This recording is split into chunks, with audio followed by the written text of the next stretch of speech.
Has with Ciro Immobile and Federico Chiesa in an unchanged side for Italy, and the team that outstayed semi-finals. For England, one change in their 3-4-2-1 footing goal. Walker, Stones, Maguire, the three at the back. Kieran Trippier replaces Mason Mount, complete the 11 for the Three Lions. Yeah, wonderful team. You're looking at the Italians. First of all, was Spinazzola once again missed, just like he was missed out in the semi-finals.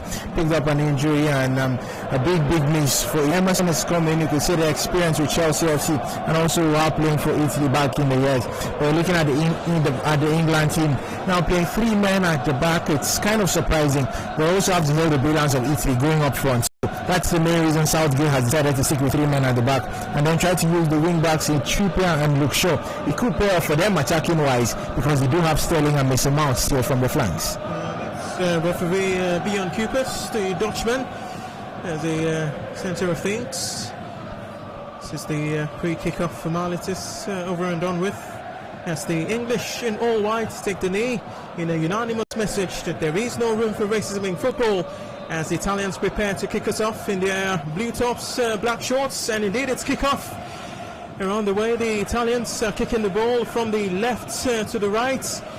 It's the English in all white defending on the right and attacking to the left in what is set to be a brilliant decider in the tournament that personally I would describe as wonderful and excellent so far. Yeah, it's been a wonderful and excellent tournament full of a whole lot of goals. You could say England maybe have been cut short in a couple of games, but their bounce back against Ukraine was brilliant. They hit the back of the net 4 times, and since then they've moved on, beating Denmark also in the semis. It got to extra time, just like Italy also. Their game went into extra time and penalties, but England saw theirs against Denmark and in 120 minutes. And if you're just joining us, this is 92.3 Nigeria Info's coverage of the final of 2020, Italy versus England at the Wembley Stadium. I am Onah Kosi, your match commentator, alongside the brilliant Ekpo. Together we will bring in you with a corner kick. It's pulling to Luke Shaw, the Manchester United man, finding here with a cross. Shaw has opened the scoring for the Three Lions, and it hasn't taken long for them to roar. They say it's coming home. Well, they have started very brightly, and Italy have been hit and shell-shocked at the moment, and the English fans in rapturous joy. Ekpo. It's big shock. He's even got the planes up on his feet and cheering with the fans as well. Really surprising. Trippier, wonderful from the wing back across in. And Luke Shaw coming in also from the left flank, unmarked, hit it past Gianluigi Donnarumma, who's looking in shock. And I'm really surprised that England have already gone ahead. Early days, Italy had the first chance from a corner kick, and it was just England having a brilliant counter-attack, and it split up for them. They hit the back of the net, a goal to nothing.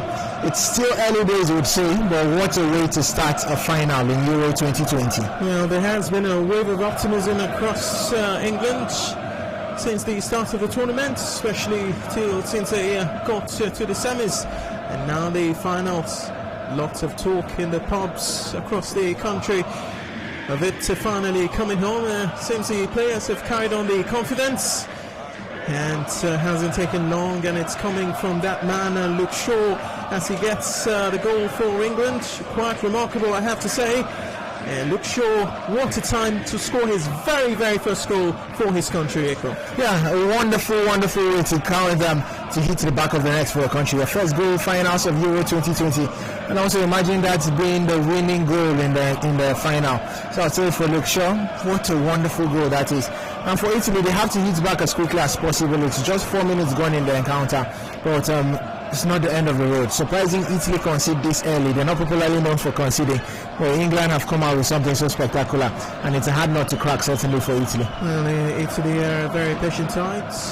Took Austria all the way to extra time before getting the business done, just as they did with Spain. They have been hit quite early, and the onus is on them to find a lot of response. This English team, quite young, energetic and pacey, and their goal to the good for their early efforts, as Jorginho is in a bit of an infraction with his club teammate Mason Mount. And goodness me, the English fans, Wembley was almost broke down as they were rejoicing after Luke Shaw took the ball. You're looking at the number of fans supporting England, 8,000 fans. England, 6,000 of Italian fans in the stadium. So Wembley will be on its feet all through the 90 minutes, and maybe even if we get into extra time, 120 minutes. Italy have a free kick. It's Mason Mount against Jorginho Frello once again. Wins the free kick. As Marco Verratti collects from his goalkeeper just at the base of his own 18-yard area, spreading it to the right-hand side. Once again to Di Lorenzo. Jorginho back into Marco Verratti. And Bonucci can turn to forward. It's a record game for the centre-back. It's his 18th career appearance in a European Championship, surpassing Gianluigi Buffon, who previously held the record for Italy. As they can come forward, Insigne. Back now in Verratti. Insigne to Napoli forward on the prance, up against Trippier. Calvin Phillips would marshal Verratti as Barella would find Federico Chiesa. Italy finding inroads. Luke Shaw up against Chiesa. The English would win it, or so they thought. And ball is sent back in. Squabbling in and around just outside the 18-yard area for the English. Up in the air, won now by Federico Chiesa. Chiesa looking to create spaces. Has it been brought down by Luke Shaw? And the referee thinks, yes indeed he has. Bjorn Kuipers points to the sport of incident. And Italy have a free kick in a very interesting position. Yeah, wonderful from Italy. They're already going into the game. They started out poorly. They had the first chance of the game, which was the corner kick, but the counter-attack had England hitting the back of the net. And it's now time for them to go into the game, and they're already doing that brilliantly. It's a free kick in a wonderful position. You're going to have the Italian defenders, Bonucci and Chiellini, get into the 18-yard box. And for Pickford, this is where he has to up his game. Was a little bit shaky against Denmark. He has to prove himself yet. The final of Euro 2020. You don't want to be looking at making mistakes, just like already we had Harry Maguire making a mistake and conceding a corner kick before Italy were able to counter. Certainly. Took Mikael Damsgaard for Denmark to breach Pickford's net for the very first time in the tournament. But Insigne with the free kick this time around. It's of the Denmark forward. As the ball sails high over the bar, and England with a goal kick. Yeah, over the bar didn't seem to trouble Jordan Pickford, and that's poor from Lorenzo Insigne. I thought it was going to be Emerson Palmieri taking it. Would be much better for a left footer to hit that, when Insigne decided to didn't trouble Jordan Pickford, who's in between the sticks for England. And Roberto Mancini moments ago just looking on, has good knowledge of English football. Haven't played in the Premier League for Leicester City, even if it's just for 4 games. It was manager in Manchester City between 2009 and 2013, winning the FA Cup in 2011 and the Premier League the following season. It's Mr. Gareth Southgate, who's a happier manager as of the moment. He has to be happy, Gareth Southgate. He really has to be happy. It's been paying off so far, so good for him in the competition.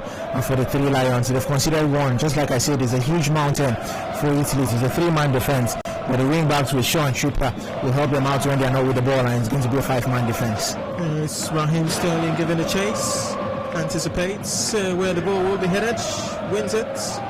Sterling has been remarkable for England in this tournament. The latest being winning the controversial penalty that Harry Kane tucked away to see these get ahead of the Danes in the semi-finals, also at Wembley. Free kick taken. Declan Rice. The ball is intercepted, and he goes out for a throw. Luke Shaw will take, searching for options, the England number 3. Still with the ball in hand on the left-hand side of the pitch. Here would find Calvin Phillips. It's up against Bonucci, and Mr. Calvin Phillips wins the free kick. So I thought, throw in rather, he goes to Wait. It's sent into the box as a cross. Giorgio Chiellini was paying attention as Insigne was looking to speed away, but the ferocious attack from Kieran Trippier. And we look at hitting on the counter-attack there. Trippier brought down Lorenzo Insigne. Italy still trying to build things from the back. It's just 10 minutes played, and so far so good. It's been England all the way as they're leading by a goal to nothing. 10 minutes played, 35 before the expiration of the first half. and 80 overall. It's a long grasping ball into the box, trying to find Ciro Immobile. But Jordan Pickford was well and truly alert and gathers comfortably for the tree lines and looks to set goal scorer Luke Shaw on his way. Shaw's up against Federico Chiesa. Chiesa will turn the ball out of touch. The English would have a throw. The fans of the Azzurri are looking on. That's a bit shocked by the quick concession. The English fans don't mind at all. In their loud voices, they are cheering the 11 representing the country. Right before beyond keepers, Marco Verratti brings down Harry Kane, the English captain. And there's a role that Harry Kane has played a lot in the tournament. We've seen him many times already moving from the number 9 position back into midfield to try to orchestrate things for his team. And 4 goals already in the competition. I think of Harry Kane is not only known for goal scoring nowadays, but also popular when it comes to giving the assist. And it's been paying off both for Tottenham and for England. And it was Italy in a bit of trouble. Kyle Walker and Trippier finding lots of spaces down the right-hand side. Very everyone, but fortunately for England, well, it's Giovanni Di Lorenzo who would get the last touch. As the ball indeed goes out of touch, and for England. Disappointing clearance there from Di Lorenzo. I think he should have spoken with his goalkeeper Gianluigi Donnarumma, who was looking at the ball and maybe allowed it to roll before he clears it. But hitting out for a corner kick puts more pressure on the Italians, who are already losing. Well, England have won. Can they make it to via the corner kick? Here he comes, straight into the arms of Gianluca Fast and forward Nicolo Barella. It's him indeed getting past Mason Mount. Thought he was brought down, but Cooper's waves play on as England defend with all they've got and win possession for all their efforts. Here is Raheem Sterling speeding forward. Kane is in support, so is Mason Mount. Chooses to select Trippier. Still Sterling. Now into Calvin Phillips. Mason Mount, who returns the favour. And Phillips back into Rice, a partnership that has been quite solid for the English throughout the tournament.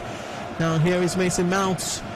Mason Mount, has he won a corner kick for England? Yes indeed, off the feet of Jorginho, his club teammate. And England are piling more and more pressure. Wonderful tackle from Jorginho, but this is also something the Italians have to be worried about. They are now pushing up front. They are looking for the goal. England will hit on the counter-attack. They are young up front. You'd say the pace of Mount, Sterling, Harry Kane will really help them. And it's going to be a worry for the aging defenders, Bonucci, Chiellini, who are playing at centre-half Italians. Trippier will take the corner kick. Hands up in the air, indicating where he wants to send it perhaps. Training ground to routine. Sends it forward. And it is the defenders for Italy who would clear. Ball sent back into Kieran Trippier. This time he shapes for a cross, but sends it into Mount. And Mount would indeed cross, but wouldn't pick out to shot in right. And Italy will get underway as Donnarumma sends the ball straight into his more advanced players. Here they come. Italy taking possession deep in their own half of the pitch. Chiellini would find Jorginho. Jorginho will turn and leads to his left and side. Chiellini, who spreads it to Emerson Palmer. Still Italy building up. Jorginho coming forward. Finds number 2, Giovanni Di Lorenzo.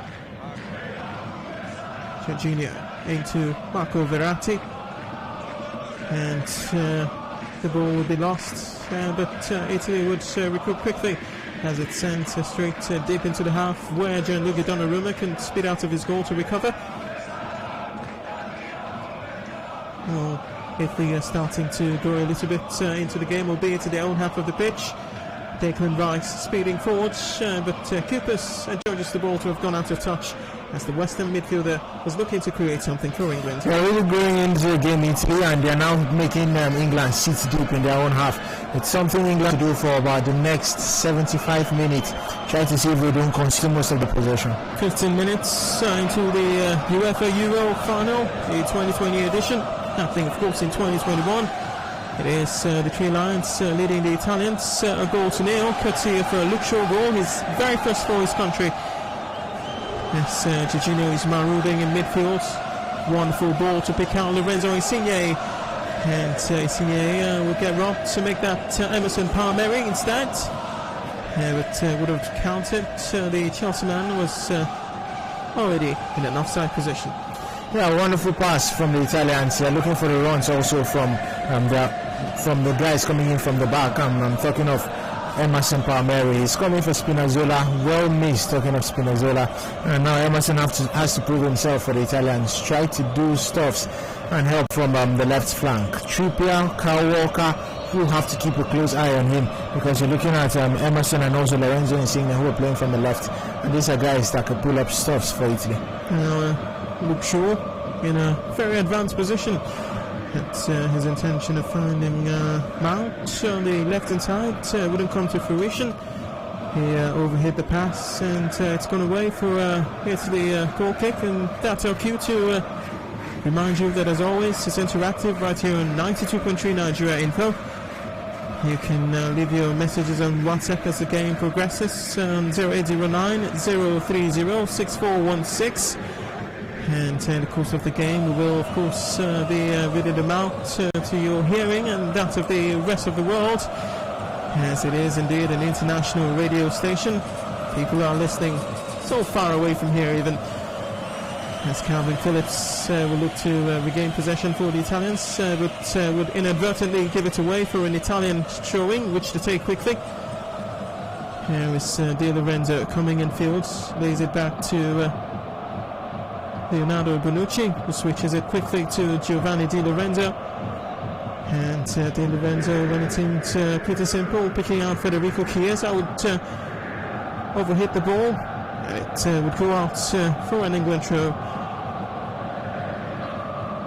England, the brighter of the two nations so far, as Walker whacks it away and whacks it straight out of touch, and Italy can start plotting a comeback from the Troy.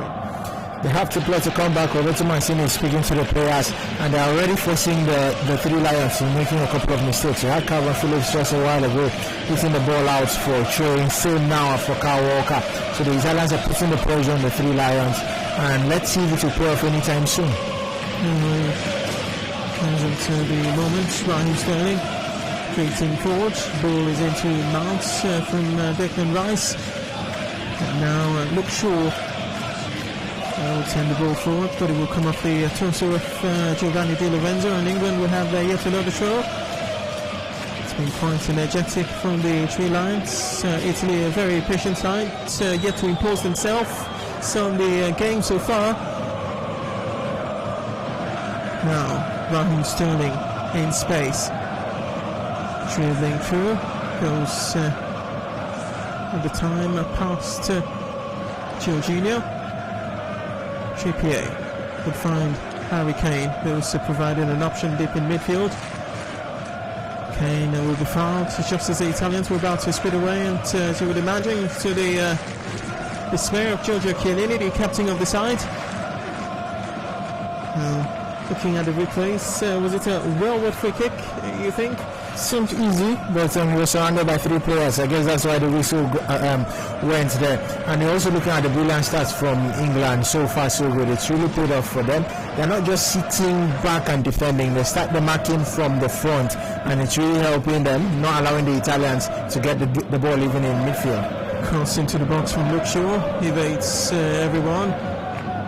Now Italy would walk it forward. England will have a throw. It's Trippier protesting his innocence.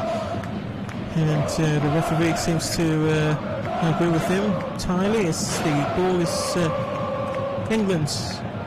As they would have a throw in. It's Walker leaving it for Trippier. It would send it deep in midfield to find Declan Rice. And ball goes all the way back to Jordan Pickford. England looking well organised. The Everton man between the sticks sends it forward, but has to do much better if he is to pick out Raheem Sterling, the other overlapping player in Kieran Trippier, but the things might be a little bit difficult for him to continue the game. This will be a big worry for Mancini and also for the Italians. Jorginho has been really instrumental throughout Euro 2020 for Italy. And if he should pick up an injury and maybe end up not completing this game, it's a big worry for them. We say himself and Verratti alongside Barella in midfield have really done so well. If you're looking at players to bring in, you could talk of Berardi. Can he contribute to what Jorginho has done throughout the tournament? I don't really think so. Jorginho has been brilliant. He's helped them out and it's worked for them. Let's see how things will play out. I think Mancini will be wishing he gets up as quickly as possible and keeps on playing. Well, it's Jorginho. It's been an integral part of the Italy side in this tournament.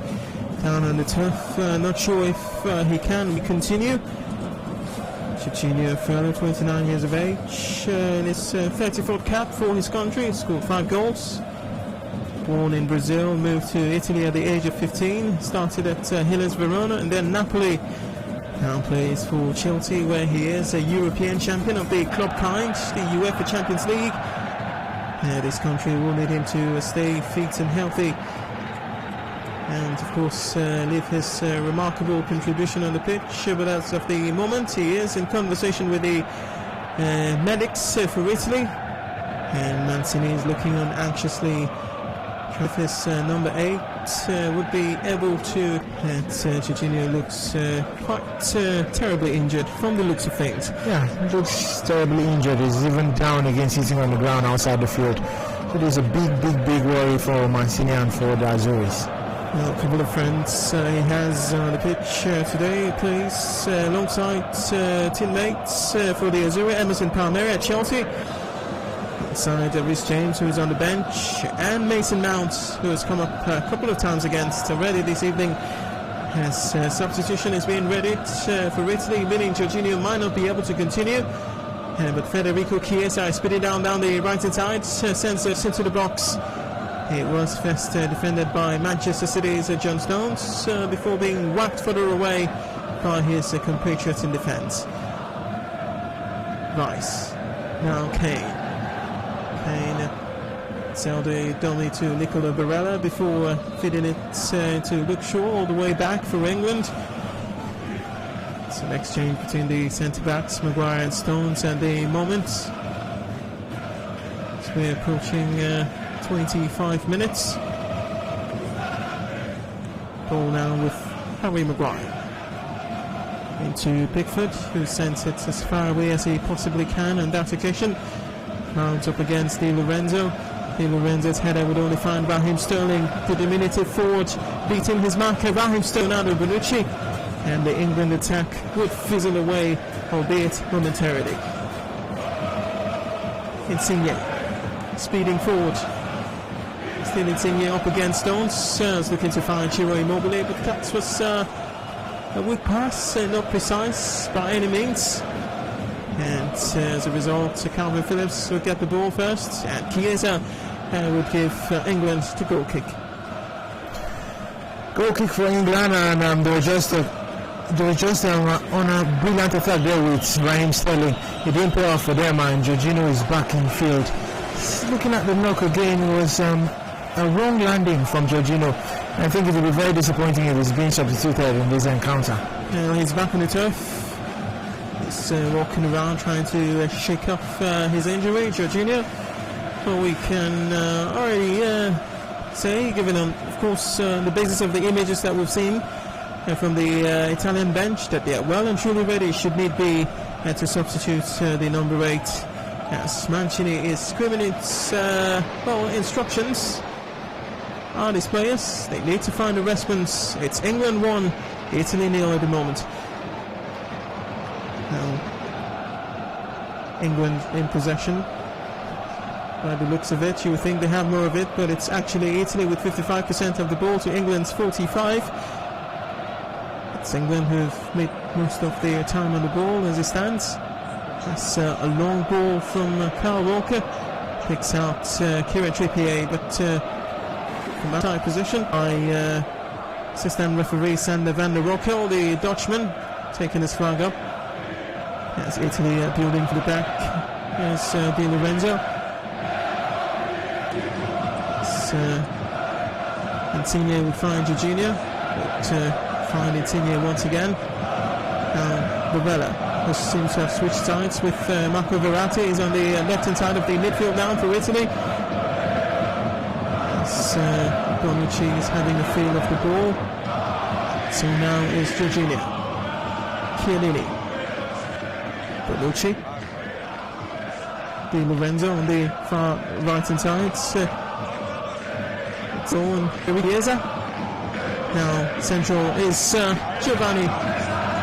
Now it's Lorenzo Insigne, I beg your pardon, the diminutive forward, going for the spectacular. But that occasion it was a weak strike, and to make it work, it was way off the mark. And by no means would trouble Jordan Pickford. 28 minutes gone and the game is really thick in shape. Italy playing with urgency, looking at getting the equalizer, while England are defending so well. It didn't pay off for the Italians there at that point. A poor shot from Lorenzo Insigne, not even on target, way off target. And this is where the pressure just keeps on coming. Italy will sit, England, I beg your pardon, will sit deep. And Italy will try to push up and see if they can get the equalizer before the end of the first half. Here is Luke Shaw looking for Mason Mounts. Mounts had a touch on the ball, but it's Giovanni Di Lorenzo who's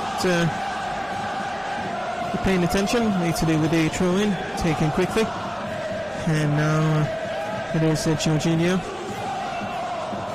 Barella back to Jorginho at the base of the Italian midfield. Jorginho would uncharacteristically give the ball away to England. Now Harry Kane is up in attack for the English. Still Harry Kane isn't tossing in and around the 18-yard area for Italy. Now Luke Shaw involved in things. Ball carrier now is Declan Rice. Calvin Phillips would retreat all the way back to Harry Maguire. Luke Shaw once more. This was contributing a goal, the ultimate, which is nearly 29 minutes. Nicolo Barella. Back to Di Lorenzo. The Italians, patient build-up. As Bonucci is advancing further up the pitch. As he would find Paris Saint-Germain's Marco Verratti. Now brilliant play by Jorginho to let the ball roll into Giovanni Di Lorenzo as Ciro Immobile would make that Nicolo Barella complaining that the Italians chose to pass backwards when had an opening coming forward. Long ball now from Bonucci, but Luke Shaw was there to prevent Federico Chiesa from getting on the end of things. And Kuipers would blow the whistle, and consequently England would get a little bit of a reprieve and enjoy a free kick deep in their own half of the pitch. Yeah, they win a free kick. Di Lorenzo bringing down Mason Mount eases the pressure of the Three Lions of England. Just 30 minutes played, they are sitting deep and they'll be looking at the counter-attack. Mason Mount from the left, Raheem Sterling from the right, and also Harry Kane, who's playing up front, but always drops so deep to help them out in midfield with the ball. So it's the Three Lions holding on, leading by a goal to nothing, and still, I'd say, a long way to go for the Italians. Long way to go for the Italians. As this message on WhatsApp says, good evening, Sports Gang. I'm Smith John, texting from Bar Road. I'm an Arsenal fan. I would love England to win because of Bukayo Saka. I'm watching the game in the comfort of my home as England makes football sweet. Just look at the setting and everything you see, full of praise for the organisation. Next one says England will win 2-0. Have you say Elaine is Lorenzo Insigne. Insigne coming in field, interrupted by Declan Rice, but Italy is still with the ball in the 18-yard box for England. Now Di Lorenzo. Barella into Chiesa. Barella. Now Chiesa into Barella. Italy forced to retreat deeper into the midfield area. And Barella will find Giorgio Chiellini. Chiellini will set the ball onto the path of Bonucci. Will find Marco Verratti. Verratti to Jorginho. Lifts it for Jorginho still. The Italians laying siege on the English at the moment. Insigne back to Chiellini. Well, lots of passes, as intricate as they can be, but unable to create something out of it. But it is still the Italians and now they've lost it. Walker a bit hesitant on the ball, robbed of it. And Italy, you would say, are growing ever so more into the game, Ekpo. Yeah, they are going into the game. They're holding on to the ball so well, and they're just knocking it around, trying to break the defense, which England have set up. Racing onto it. Has it gone for a corner kick or a goal kick? Now, despite Emerson Palmieri's best efforts, it's England who would have a goal kick in conversation with Kieran Trippier. An argument as to whether or not the referee has gotten it right or not.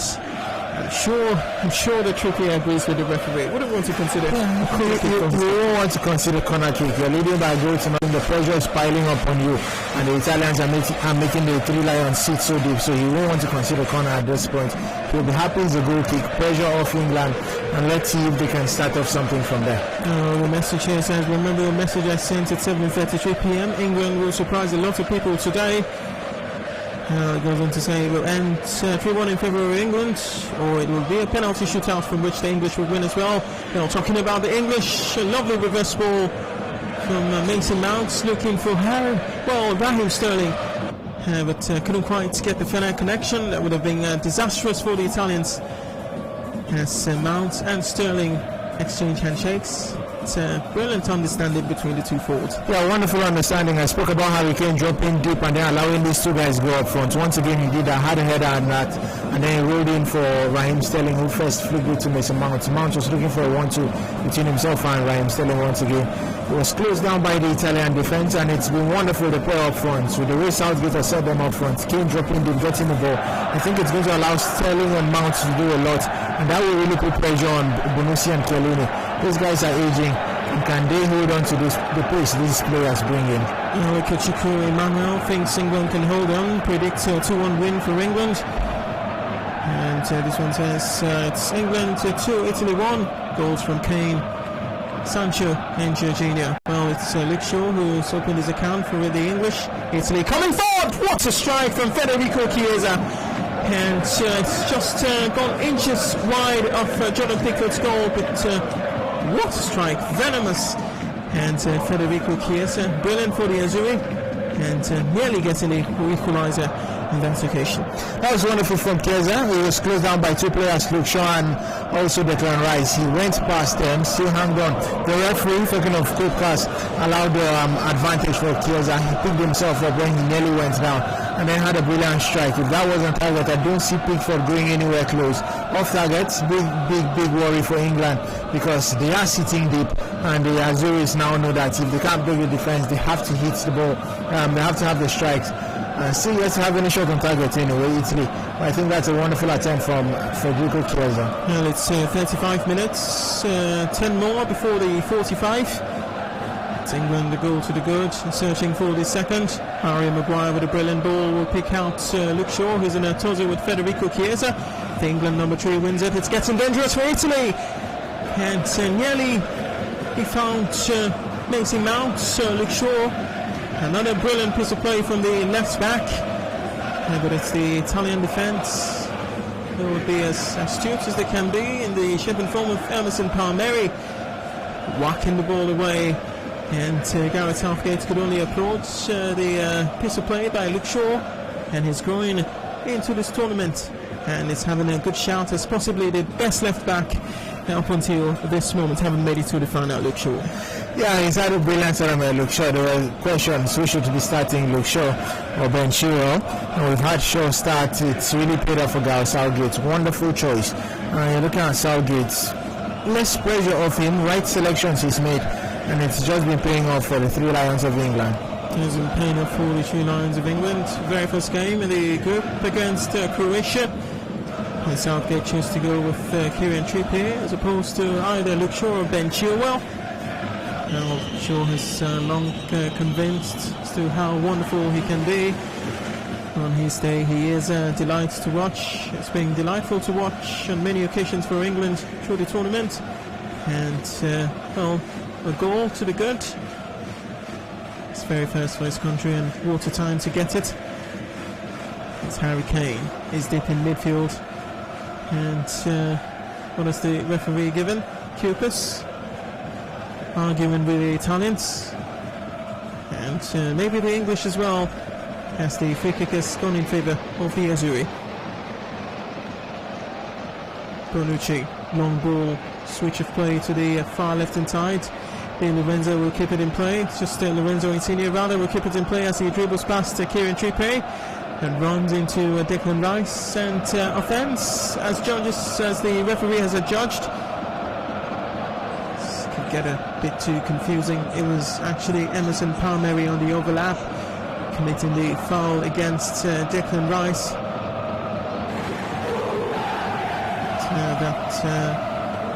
Sure, you can't really fault the referee for his decision on that occasion. Thankfully, Declan Rice is back on his feet and can continue. Injuries are the ugly part of the game. Players don't wish on other players, even if they were their opponents. As it's Insigne in possession for the Italians. He was set to pick out Ciro Immobile, but Immobile has strayed into an offside position. Yes, it's 60% of the ball belonging to the Italians, 40% to the in. Can't hardly tell watching the game. It's being sterile possessions for the Azzurri.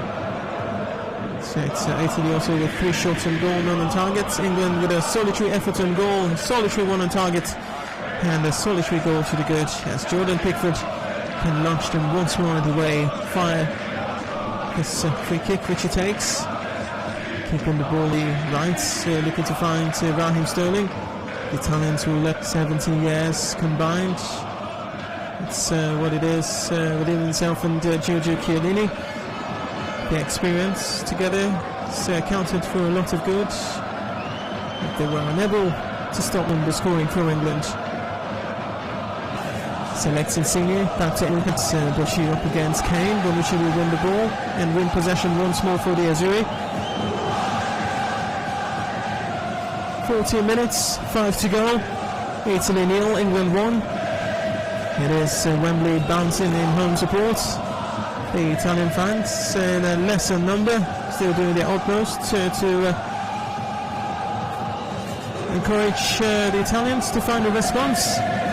But so far, so much possession, so very little created by the Azzurri. Yeah, it's really the game I expected. It's really the game I expected down here in the finals. Less chances, just accept the goal.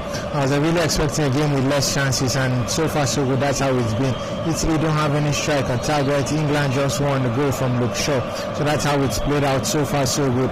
And for England, having the advantage of after 40 minutes, that's what they really have to hang on to throughout, even in the second half.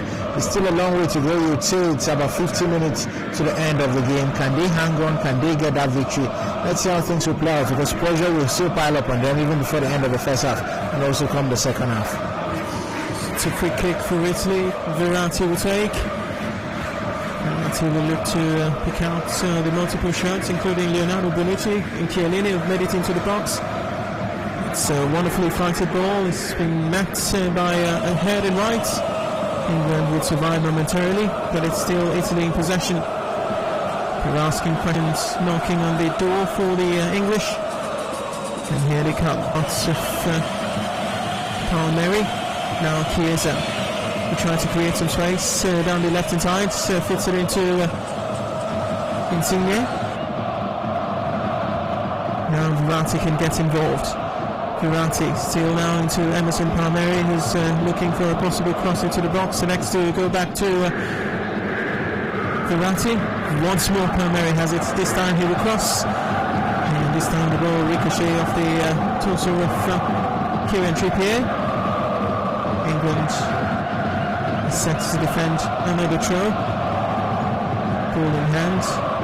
Emerson Palmieri. Another Brazilian. Italian naturalization, looking to pick out Lorenzo Insigne, but Patrol on this place, and England would have a goal kick as the Italian fans are looking on, pensive, and understandably so. Have not won this tournament in 58 years.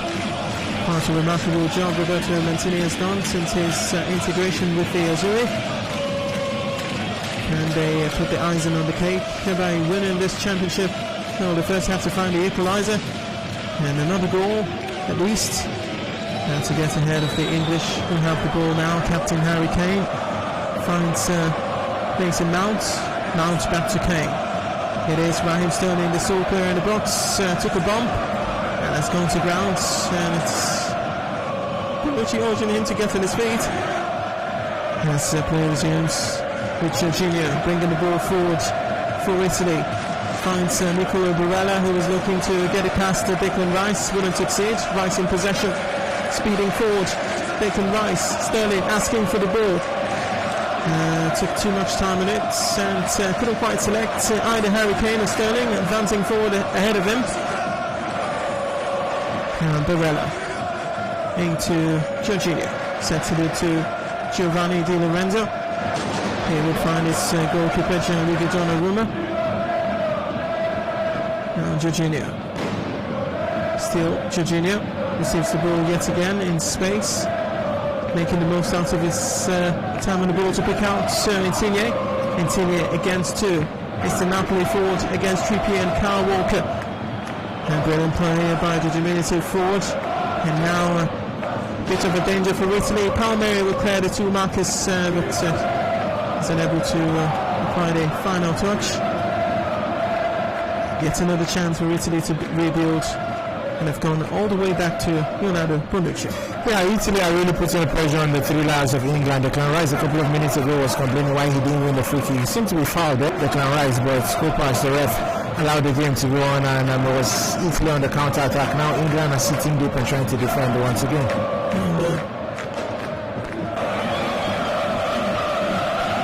It is Italy who have to find a way to access Ciro Immobile, who's crossing a very lonely figure up front. Multiple occasions out there on his own, sandwiched to John Stones and Harry Maguire. So 4 minutes of added time. 4 minutes for England to protect the lead, and 4 minutes for Italy to find a respite. Yes, the game is going away from the hands. Gareth Southgate is looking on. Brilliant, quite remarkable, we have to say as well, after talking about Roberto Mancini, what Gareth Southgate has managed to do with this English side. Yeah, Young's team referee when he came in, I spoke about the 2018 FIFA World Cup, spoke about the 2019 UEFA Nations League semi-finals in those competitions, and now and again is the final of Euro 2020. They are already leading by a goal to nothing. If it ends this way, Southgate wins the trophy for England, the first time in a very long while. Maybe it could just be coming home, and Southgate, he's not really been under pressure, if you ask me, and things have just been paying off for him. A chance for Italy, and another one. It's Verratti this time of his less favoured left foot, and it goes away tamely into the hands of Jordan Pickford. But managing to fashion something from the right hand side of the pitch, ball fell kindly for Ciro Immobile, and the ball would be obstructed by John Stones, to the good of the English, as we're a minute and 30 seconds into the 4 minutes of added time. England in possession through Declan Rice has done a wonderful job of keeping it, and even much better wins the throw-in for the English when he was up against the two all by himself, as Luke Shaw was trying to over to collect. This time finds Raheem Sterling. Mount. Well, it's Tozo for the ball. Italians will lose it. Harry Kane will collect. Calvin Phillips given the chase, but it is Italy who will advance forward with the ball. And Insigne looking to pick out Ciro Immobile, who was racing forward. It's the English who would control things once more. Now Calvin Phillips can saunter forward. Kaz Rice in support, as was Maguire, whom he picks out, and now Luke Shaw back into Declan Rice. Rice to Maguire to Luke Shaw. Shaw infield finds Mason Mount into Sterling, looking quite dangerous now, but danger averted by the Italians, who can manufacture an attack of their own. Long grasping ball, Insigne creating the option, Brilliant to find Federico Chiesa into Nicolo Barella. Now it's Emerson Palmieri who will keep the ball in play by settling it for Dino Insigne.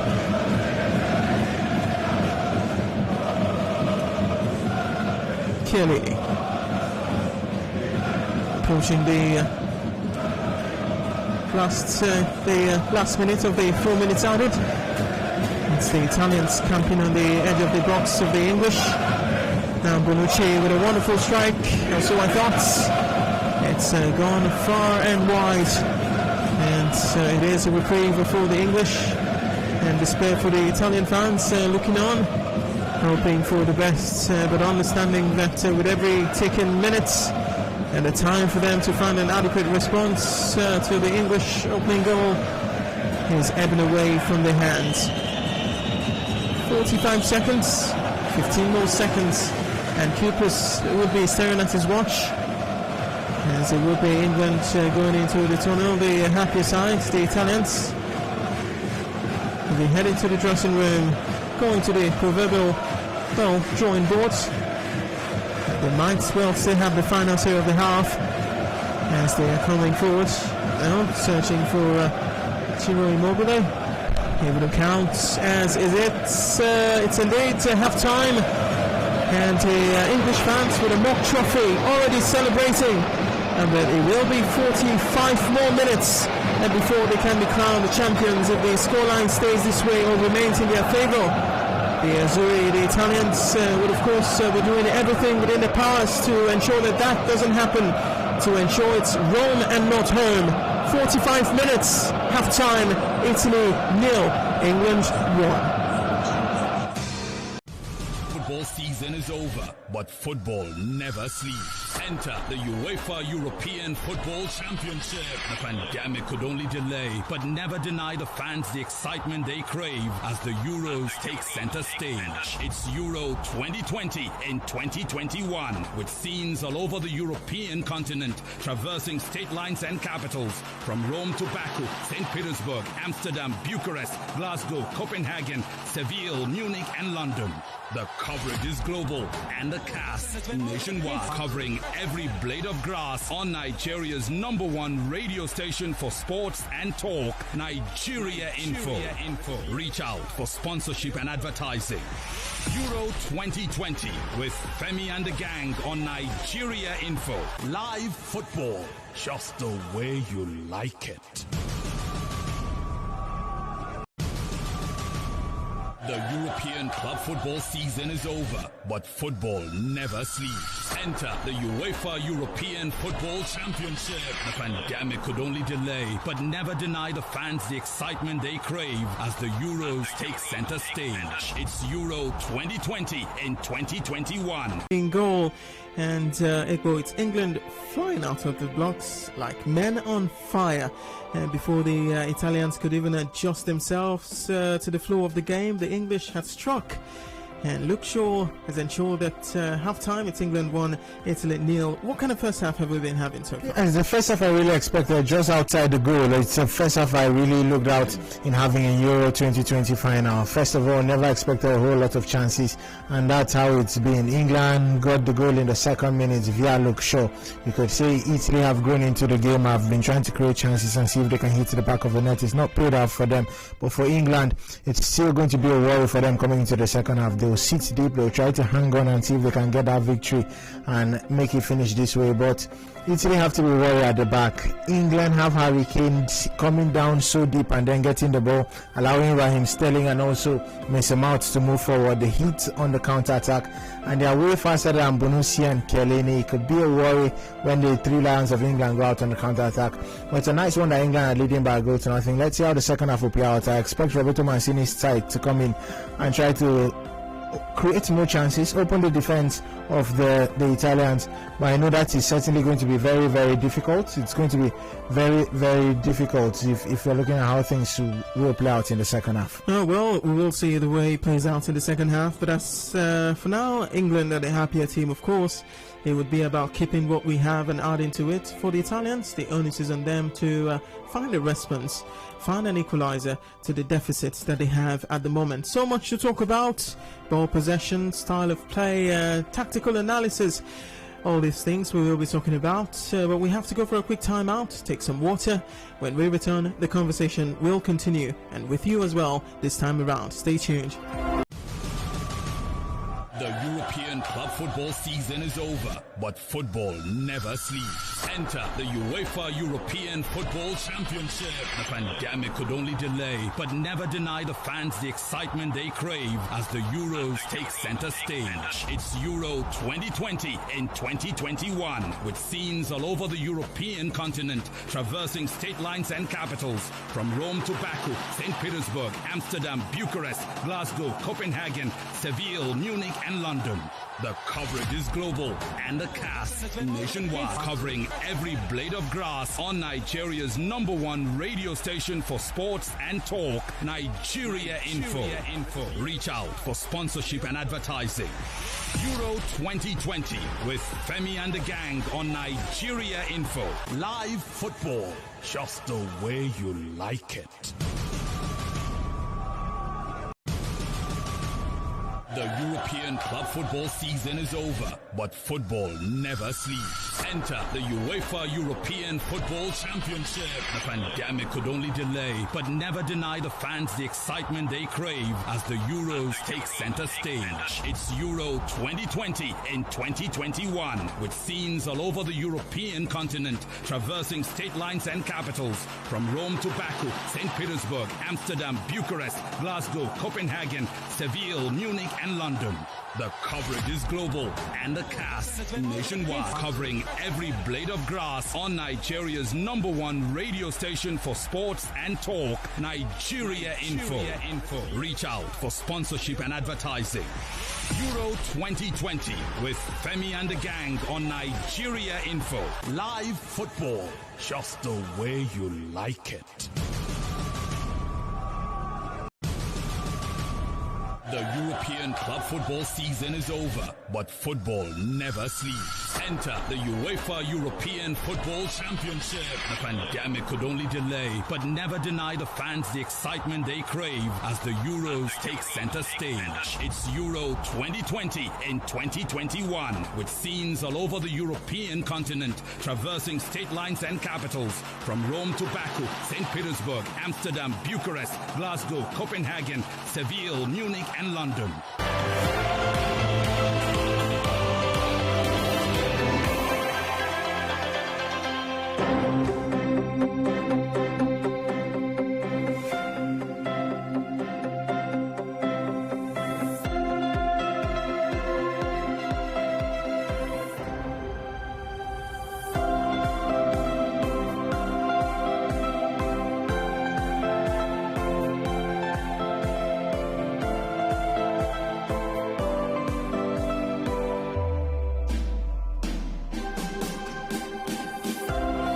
Ball possession is 65% for Italy, 35% for England. It just goes to show that there are many ways to play this game called football.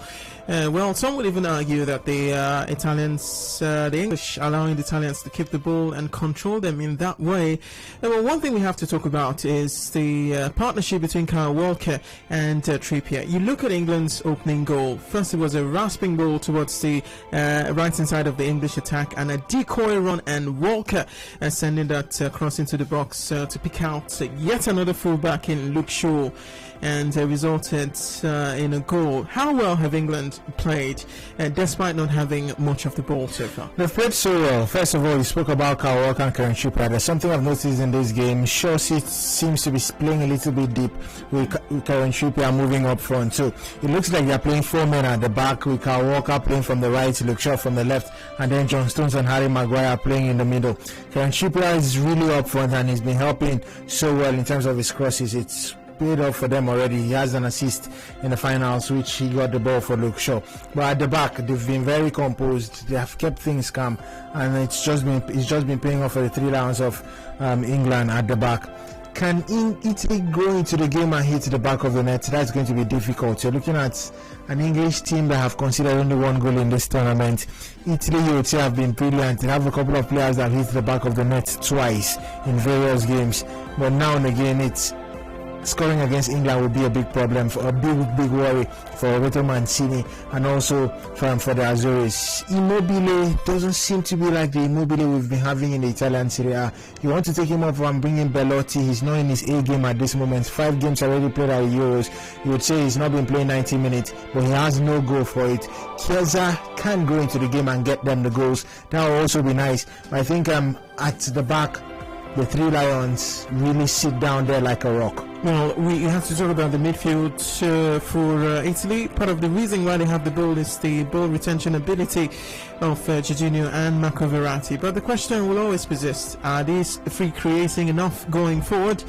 Ciro Immobile seems out there all on his own, and Insigne hasn't fared so well between Kyle Walker and Trippier, who is also retreating to cover for Walker as well when need be. It leaves the question of Locatelli, who has 3 goals for Italy in this tournament. The Sassuolo man coming in perhaps to join the foray and create something going forward for the Italian side. Is this an option well you'd advise Mancini to employ, and how far into the second half before we see the substitutions coming in? Yeah, it's not going to work at all if he makes the substitution. You spoke of Jorginho and also of Verratti. These guys just hold on to the ball and they're not really creative, but when it comes to keeping the team cool and also just having the composure in midfield, they have that for the Italians. They need the creativity up front. Lorenzo Insigne should be someone doing that, and today it's not worked out for him. You have Kieran Trippier and Kyle Walker in that flank, closing him down and keeping things so tight. So Immobile doesn't even get the ball. Big worry for the Azores. You spoke of Locatelli coming in. Can he bring in the creativity? Yes, he can, but there's also Federico Bernardeschi down there in the bench that can come in and also help in creating chances for the Azores up front. Roberto Mancini doesn't have to force a change as quickly as possible. At least the nice part is that Jorginho is still playing in the game, and the injury worry, he's shaken that off. So it's working out so far so good for the Italians. In midfield, they hold the ball, they are composed, but they are not creating any chance. No, it's Italy up against a side who has just considered once in this tournament. That free kick from Mikkel Damsgaard for Denmark, the very first that went past Jordan Pickford since the very first group game against Croatia. They're up against it, really. What do they have on the bench going forward? Ekpo just mentioned Andrea Belotti in the creative side of things in midfield. They can call on Manuel Locatelli. How soon they will effect these changes, I do not really know. For England, Ekpo, I would say if it's not broken, why try to fix it? It's been very well organized so far, and I don't see the need to be in a hurry to make a tactical switch in the second. No, they don't need to be in a hurry, but you can bring in a player like Jack Grealish. He'll win the free kicks for you, ease the pressure of the team, and then hold on to messages on WhatsApp. We'll get to that as the second half progresses. And now let's have 1 or 2 exchanges with you out there, listener. The number to get across to us with 0817 923 0002, 0817 923 0003, 0817 923 0007, and 0817 923 0009. And the WhatsApp portal, you can text us on 0809 030 6416. Hello to you. It's the final of the UEFA Euro 2020. Welcome to the conversation. Good evening. Good evening, Daniel. You're welcome. Happy to have you join us. Yeah, my name is Daniel. Well noted. I think for me, it's a fantastic final, watching it. All right. But I am still really surprised that the Italians gone away with the midfield. Seriously, the Philip of England is not that good. And I hope they have to correct it, because actually they have not created that few chances. But I think if you give them that opportunity again this second half, then they have 1 goal, because England is more interested in the wing and the midfield is completely open. Right. Thank you. All right, thank you very much for your thoughts, Daniel. Keep them coming. Right here on 92.3 Nigeria Info, Ekpo, and Onah Kosi. Yes, bringing you all the description and narration that you need. It's been a wonderful 29 days, bringing to your doorstep UEFA Euro 2020 in 2021, and this is the final act, the final 45. Unless Italy would find a response, or something happens to take the game to an extra 30 minutes and perhaps even penalties. But it's the English smiling now and the Italians plotting a response. Welcome to the conversation. Make it as quick as you possibly can. Yeah, one game. Football without violence. Okay, Onah Kosi, you are doing fantastically well. Alongside Ekpo. I'm enjoying the commentary with the Ekpo. And my name is Lamasia from Blackpool. Welcome, Lamasia. I was very relaxed watching this match. Having conquered Copa America last night. Alright. Waiting for going. Italy is playing better than England. And it is my wish that Italy should win. Okay. What they need to do is just watch some finishing touches and score the goal. Okay. I think they'll carry out the league. Alright. Thank you very much, Lamasia, for your thoughts. As we get well and truly set to return to the game in itself, happening over there in London, Wembley Stadium to be precise, at the second half of Italy versus England.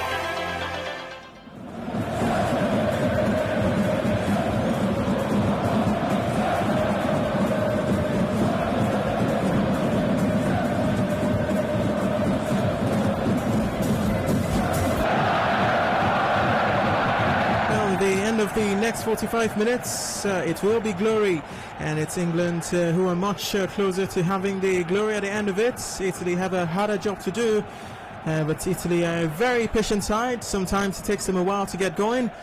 As we did say before, it took them deep into extra time to see off Austria and all the way to penalties to get the required result against the Spaniards. So they will be looking at those games and thinking that maybe in time to come, in this 45 and perhaps even more, it will be them taking the trophy to Rome. But the English should have other ideas, so they will want to keep it right here at home at Wembley. As we get on the way with the second 45, sides have been changed. It is now Italy advancing from the left to the right, clad still in their blue tops and black shorts. The English replying, attacking from the right to the left-hand side, still in all white, leading a goal to nil, courtesy of Luke Shaw, who was on the overlap to beat Gianluigi Donnarumma on his near post for the delight of the Wembley Stadium, full packed to the rafters with majority of English fans, as we look to see the next 45 and what it would bring. I'd like to see how the second half will play out, with Italy looking at getting the equalizer as quickly as possible, and also 3 rounds of England trying to see off the game, see if they can get the second goal. They are so composed, like I said, at the back, and then up front you're looking at Harry Kane that can get the goals also, as well as Raheem Sterling. Between both men, there's already 7 goals in this competition. Mason Mount, energetic and up front, he's been brilliant for Chelsea FC, and he will also like to replicate him here with the 3 Lions, and also probably win a trophy for them just with the 3 Lions, just like he did with Chelsea FC. But let's see how the second half will play out. Let's see what Roberto Mancini's lads brings into the game, as well as Gareth Southgate, what he'll be telling them if they should still sit deep and keep on hitting on the counter-attack. Well, we await to see the tactical changes that were coming from both managers as the teams take shape and do the actual playing. But what we can confirm for you with certainty is that there hasn't been a change in personnel from the 11 that started for the two sides respectively. It is still for Italy, Emerson Palmieri, Chiellini, Bonucci, Giovanni Di Lorenzo and Gianluigi Donnarumma on the defensive side of things. Midfield, Marco Verratti, Jorginho Frello and Nicolo Barella. Up front for the Italians, Lorenzo and Federico Chiesa. And for the 3 Lions, Walker, Stones, Maguire, Trippier, Raheem Sterling, Harry Kane, Mason Mount. first yellow card of the game to report. Yes, so Nicolo Barella brought down Harry Kane. Disappointing that early in the second half, and could be a worry for the Azuris in midfield. Already getting a yellow card, putting more pressure on Jorginho and Verratti when it comes to marking. And let's see how they hang in there, and maybe a change could be coming up soon. We will see. A 24-year-old Nicolo Barella, born on the 7th of February 1997, as Raheem Sterling speeding forward. Will he win a penalty for England? Well, this is Kuipers, not Danny McKelly, and he waves play to continue. Raheem Sterling trying to gain the advantage for the English. This time, unlike the game against Denmark, couldn't work for him as he intended. And Italy can breathe easy as they're coming off with the ball. Marco Verratti switching to Insigne.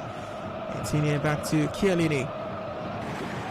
Now Bonucci can bring the Azzurri forward. Long ball looking to pick out his winger. It is intercepted by Walker and then cleared by Jordan Pickford, as we have yet another look at that incident involving Raheem Sterling in the 18-yard box for the Italians.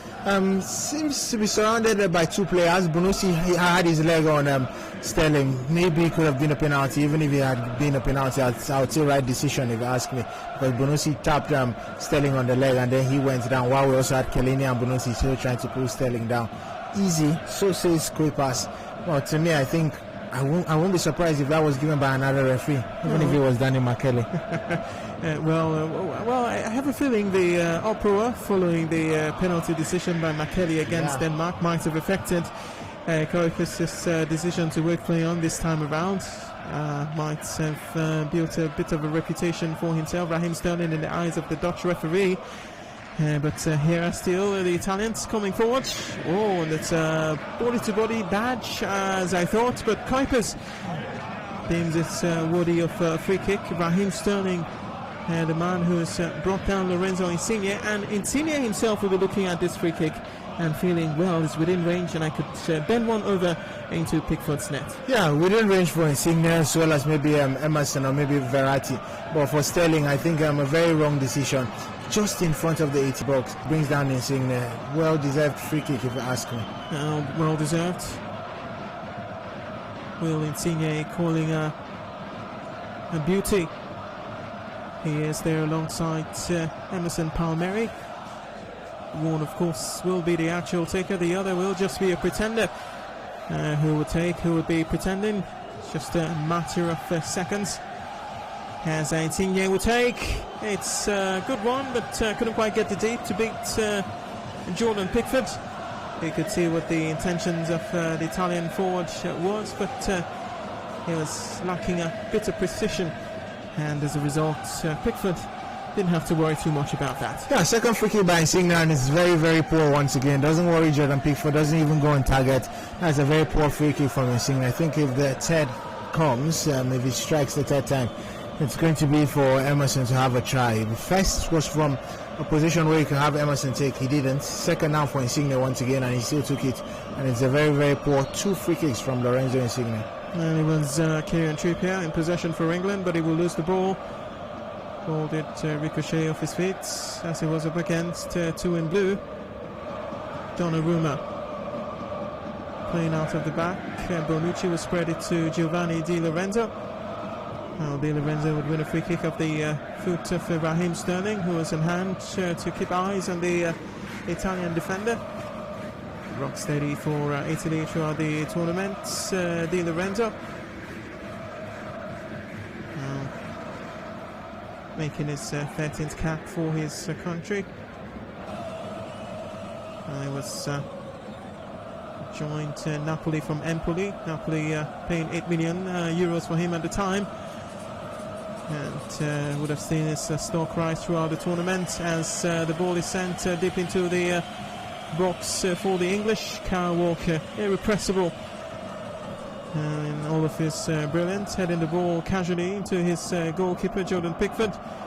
As danger is averted completely for England as they look to resume play with activity on the bench for Italy.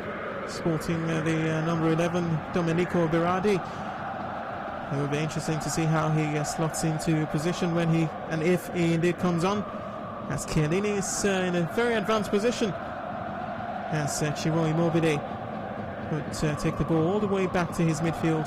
Now Jorginho can set Palmieri on his way. Palmieri coming forward. Di Lorenzo in support. And now Di Lorenzo has it. Lorenzo up against Trippier. Still Lorenzo cuts inside. Lorenzo looking to bend one, as he usually does, his signature move, of course, but that's a way off target, and perhaps Italy can effect the double substitution. Yeah, he's looking for this whole competition, talking of Lorenzo Insigne, and he hit the back of the net brilliantly once in the quarterfinals, in the round of 16, I beg your pardon, and now it doesn't work again for him. Off target, he's not gone into the game as a player really in his A game, Lorenzo Insigne, and this could be a big worry for the coach of the side, and I'm talking of Roberto Mancini. Maybe a change anytime soon with Insigne coming off. It was Sir Brian Cristante getting ready to join for the Italy substitution, delayed by a little bit. England in possession, brilliant play by Declan Rice to beat his markers, and now Luke Shaw can speed forward. It was Luke Shaw on the left hand side alongside Chelsea's Mason Mount. And it's England who would win the throw, to be taken by the number 3, Luke Shaw. So, searching for options, perhaps awaiting for the referee's signal, as indeed we see the substitution. As this is the end of it for Nicolo Barella, as Brian Conte joins the foray, the number 16, making his 15th cap for his country, 26 years of age. And we also see Ciro Immobile, who's been quite anonymous for the 55 minutes that we've seen so far, coming off, and Domenico Berardi coming on. Brilliant change from Mancini, and I'd like to see how things will now be played up front. Maybe Lorenzo Insigne may just be moving into the number 9 position there for the Azzurris of Italy. Well, we'll see how the slotting. I have the same feeling as our colleague Ekpo does. We could possibly see Lorenzo Insigne playing through the middle, as Kippers flashes his second yellow card of the game.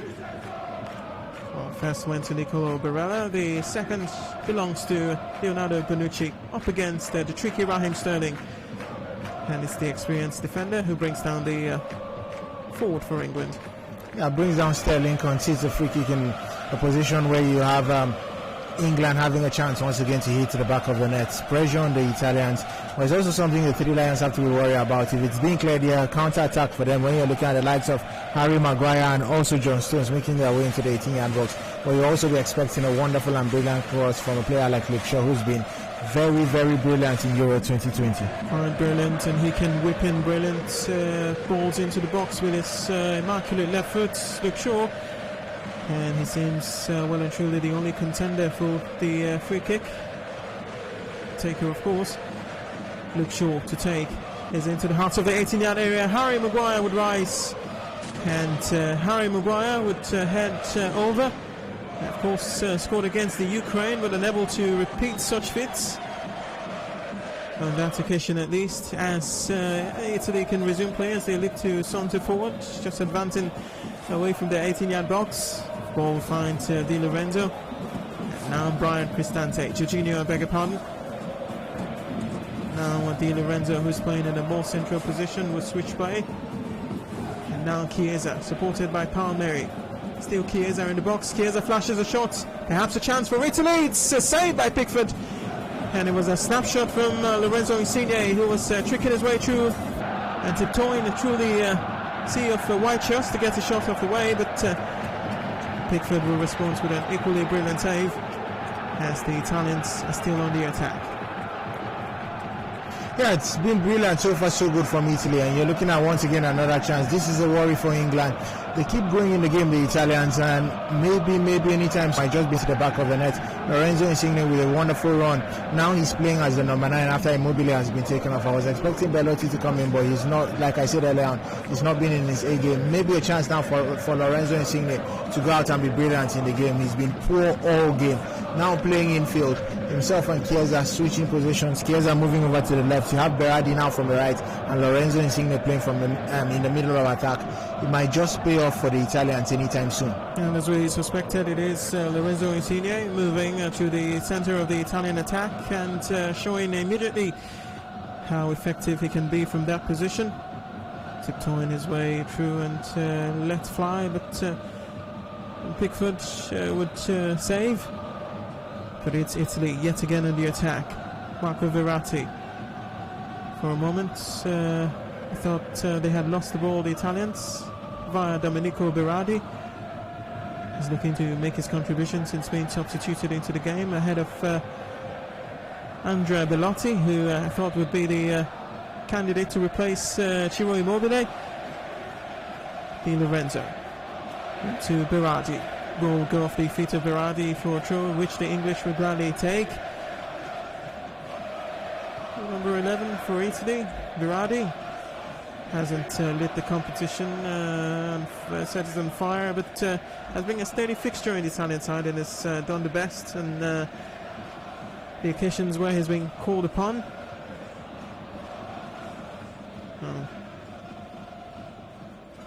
Yeah, talking of Berardi, with Sassuolo, 26 years of age, and he could help them with something up front. Mistake from him early on, and just like we've seen another mistake from Harry Maguire, putting the Three Lions under pressure. Let's see how things will certainly play out. Italy are growing in the game. It's about 59 minutes into the second half, and I think it's a worry for England. Them sitting this deep, can they hang on for the next 30 minutes with additional time? And with how Italy are going, chances coming in anytime soon, they might just be hitting the back of the net. Well, the English seem content to have the Italians enjoy possession, keeping the shape and keeping them at bay. Let's see what the Italians can come up with. Ball carrier is Marco Verratti, now into Insigne, now Jorginho. Sends it into Di Lorenzo, who would have a chance to send a cross into the box. That he does, searching for options. Insigne will pick it out, so Emerson Palmieri. But Kuipers and Georges at the Chelsea man had perhaps handled the ball, much to the displeasure of the number 13 for the Azzurri, as we have another look.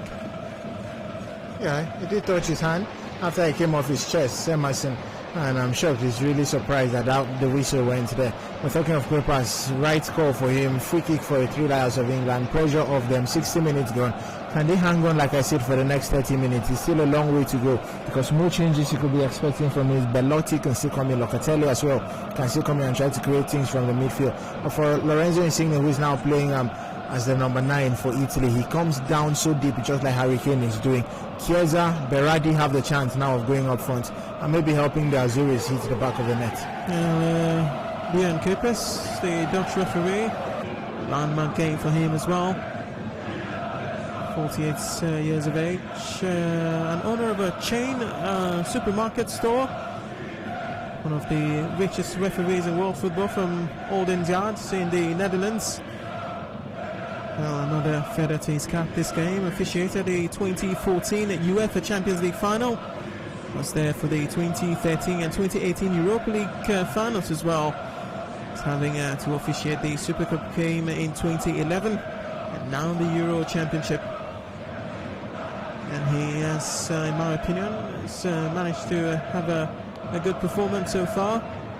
Wasn't tempted to award the penalty to Raheem Sterling, who went down in the box for Italy, and has managed to keep the game flowing, just issuing 2 cautions so far, twice to the Italians.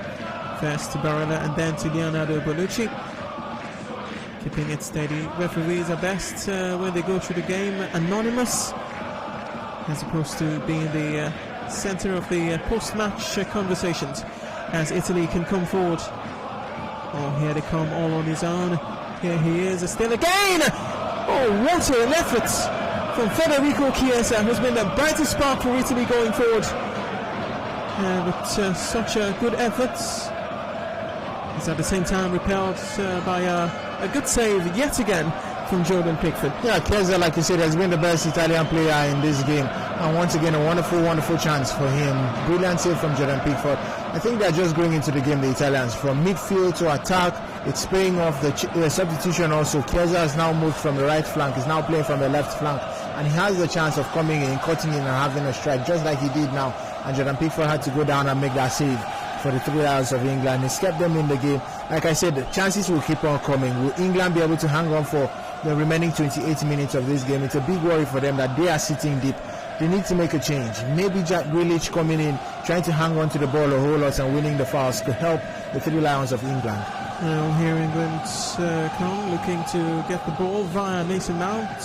Di Lorenzo would marshal the ball out of play for a goal kick for the Italians. Now what an effort from Federico Chiesa on his 32nd cap for his country, searching for his 4th goal. Well and truly it's judged to have gone out of touch. Di Lorenzo giving away the corner kick as opposed to a goal kick as I initially thought. And the taller players have made their way forward. Harry Maguire alongside John Stones, and captain Harry Kane I should say rather, keeping an eye on things, looking to take advantage of this corner kick. It is well and truly taken. Trippier into the box, it's headed. And it's that man, John Stones, who got his hand onto the ball. It's, as we look at the replay, seems being tipped over by Gianluigi Donnarumma. That has to go down as a save and consequently a corner kick. Yeah, I'm sure Donnarumma still had to tip that because that was going over the bar. But for John Stones, really unmarked, ran in and then had his head on that. Big worry for the Azuris because they consider another corner. Trippier to take this time, wouldn't find an England head.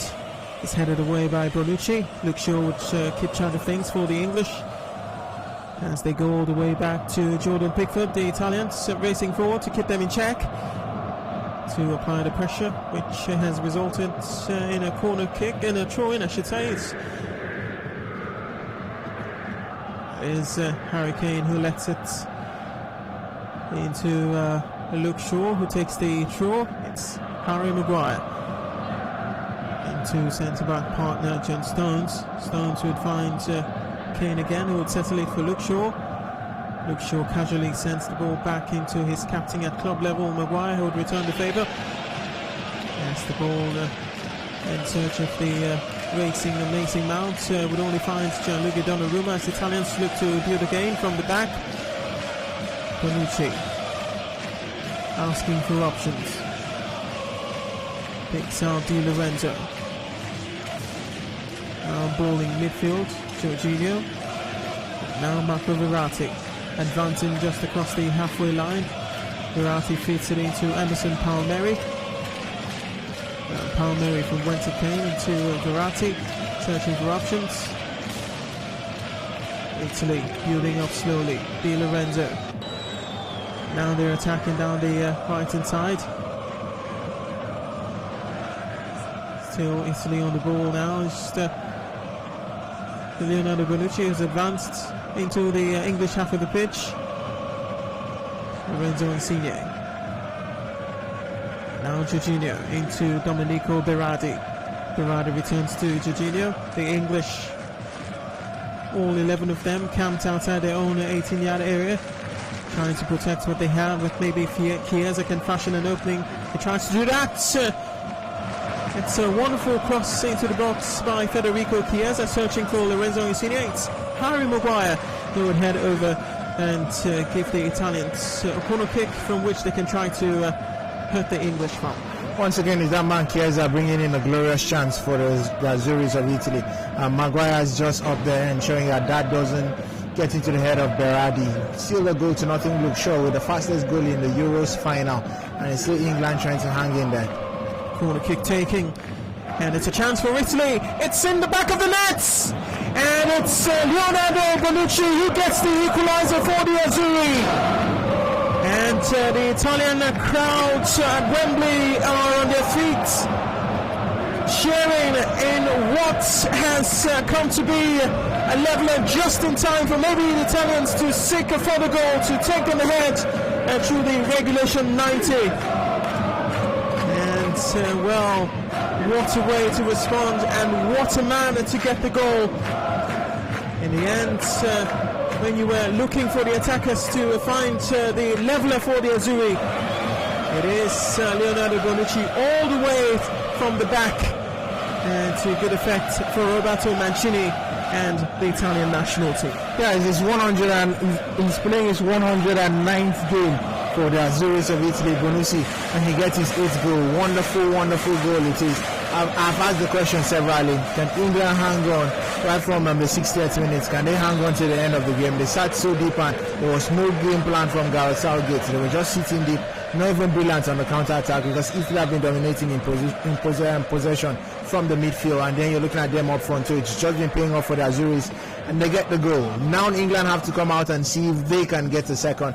Meanwhile, Italy, no doubt, will also be looking at hitting the back of the net. Certainly, nerves must have been shaken by that goal from Leonardo Bonucci. How will the English respond to this setback? Only time will tell. Leonardo Bonucci, 34 years of age, was there the defence for Italy when Spain ran ragged in 2012, beating them 4-0. Finished as runner-up and has done his bit to help his country win the trophy this time around. Italy growing in confidence, and it's typical of that man Federico Chiesa to try to create something, and that's exactly what he's trying to do. He's up against two, and in the end he flashes across the goal of the English, but to no effect, as there is no supporting character of the Italy kind there to get onto the end of things. Poor last decision from Chiesa. Had about 3 men around him. I think he should have gone back playing with Di Lorenzo, who was coming from his back, but eventually he just flashed that across the post past the 18-yard box with no one being in there to have a tap in. So it's still 1-1, 69 minutes gone, and from here on it's game on. I think England have a long way to go. They need a plan at this point. Substitutions have to be made by Gareth Southgate. I spoke of it earlier on. This is where you bring in the creativity. Jack Grealish can do that. You could talk of Bukayo Saka as well. There's Jadon Sancho.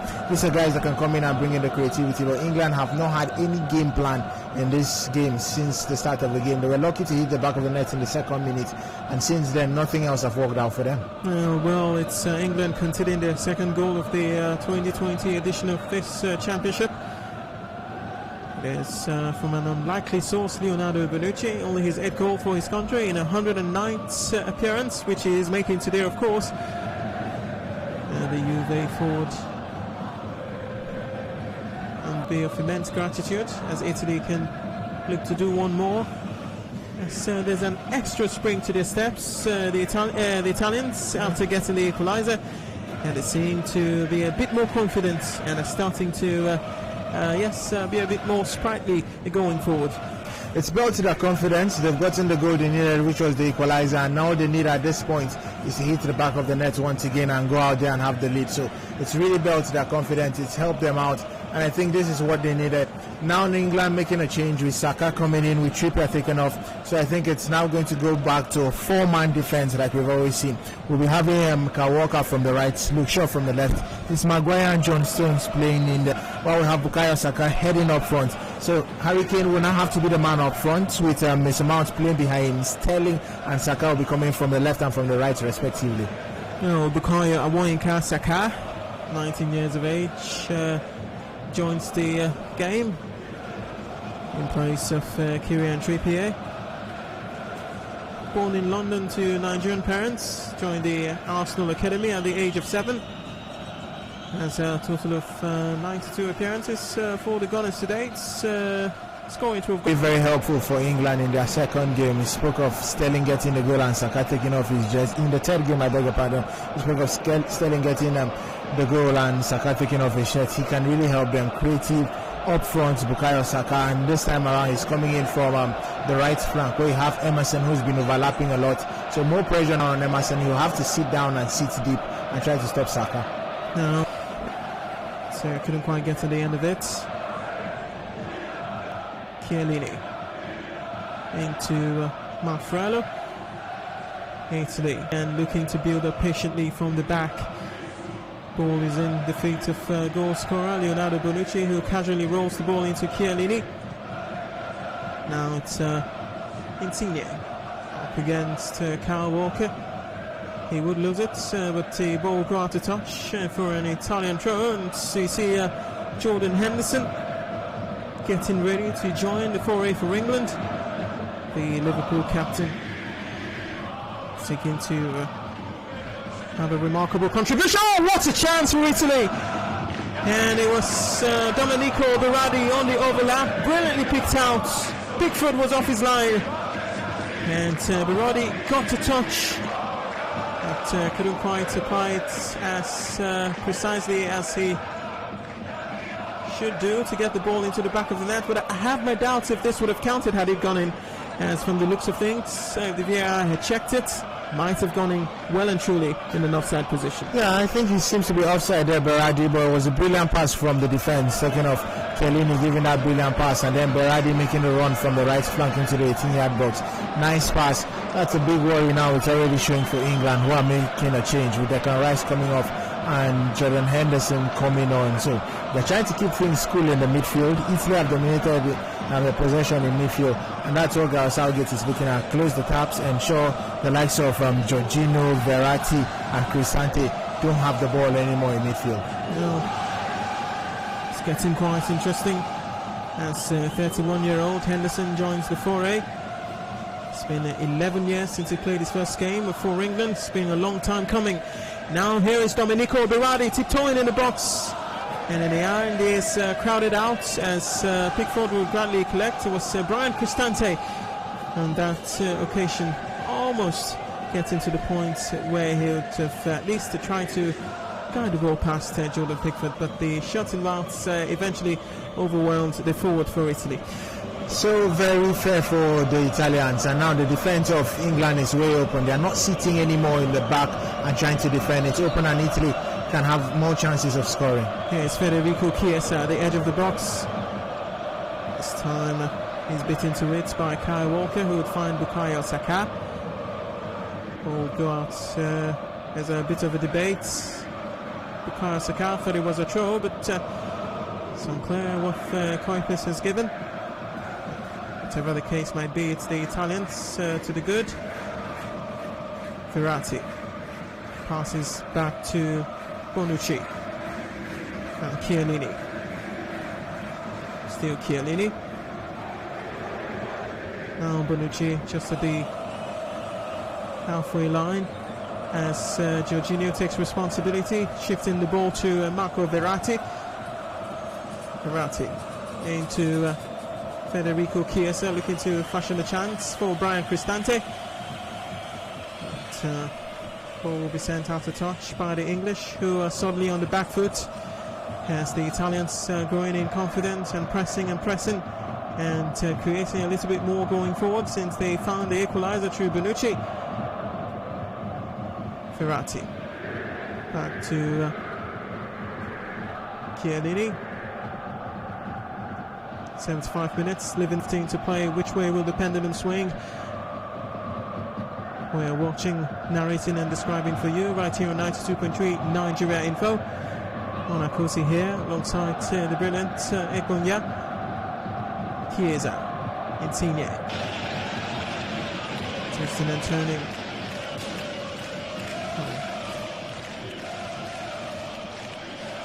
Bonucci. Chiellini, the heart of the midfield. Ball carrier is Marco Verratti, who quickly finds Jorginho, who sends Italy on the way, finding first the substitute Nicolo Barella. So the English are defending with all their lives, all 11 of them back on their own half of the pitch, blocking the spaces, preventing the Italians from turning the ball through. To me, they don't have any game plan. Right from the first half, they scored so early and nothing they have done in this game, just sitting back, trying to hang on. Now they've considered, I thought they were going to come more forward and try to score the goals, but they're just still sitting back, and the counter-attack is not even paying off for them. They're looking at the changes they've made. Jordan Henderson coming in midfield, he's certainly going to slow the tempo of the game down for the three Lions of England. And then let's see what Saka brings in. I spoke of the creativity. He doesn't really have the chance of getting that getting the ball and then having an opportunity of creating the chances. So it's a big worry for England. It's a big worry for Southgate. If he doesn't change anything else in this game, outside the players is changed. I think he has to bring up something that the three Lions can sit on and maybe depend on when it comes to scoring the goals. On WhatsApp, Williams from Fuji Community says Chelsea players continue to register their presence in this tournament. It is my earnest prayer for England to lift the most coveted trophy amongst the European nations. Alright, so it's 1-1 Williams. Oh, keep your eyes on things, keep your ears on things as well, I have to say, as it's getting quite pensive. Finally poised, very well balanced. Scoreline 1-1. Italy versus England. Bukayo Saka skipping past his marker, brought down by Marco Verratti. Koipis ever attentive. Now this one says, I beg, this one should end like this. My sleep is at stake. Now I think he sent this when England was a goal ahead. It's 1-1 at the moment. It says, good evening sports gang. Something about Declan Rice. Quite cheeky. My name is Michael Adiele from Aba. Thank you very much. This one says, please, in the history of these two teams, have any of the Euros, have any of them won it? Yes, Italy have. England haven't. But England have a free kick. It's taken by Calvin Phillips.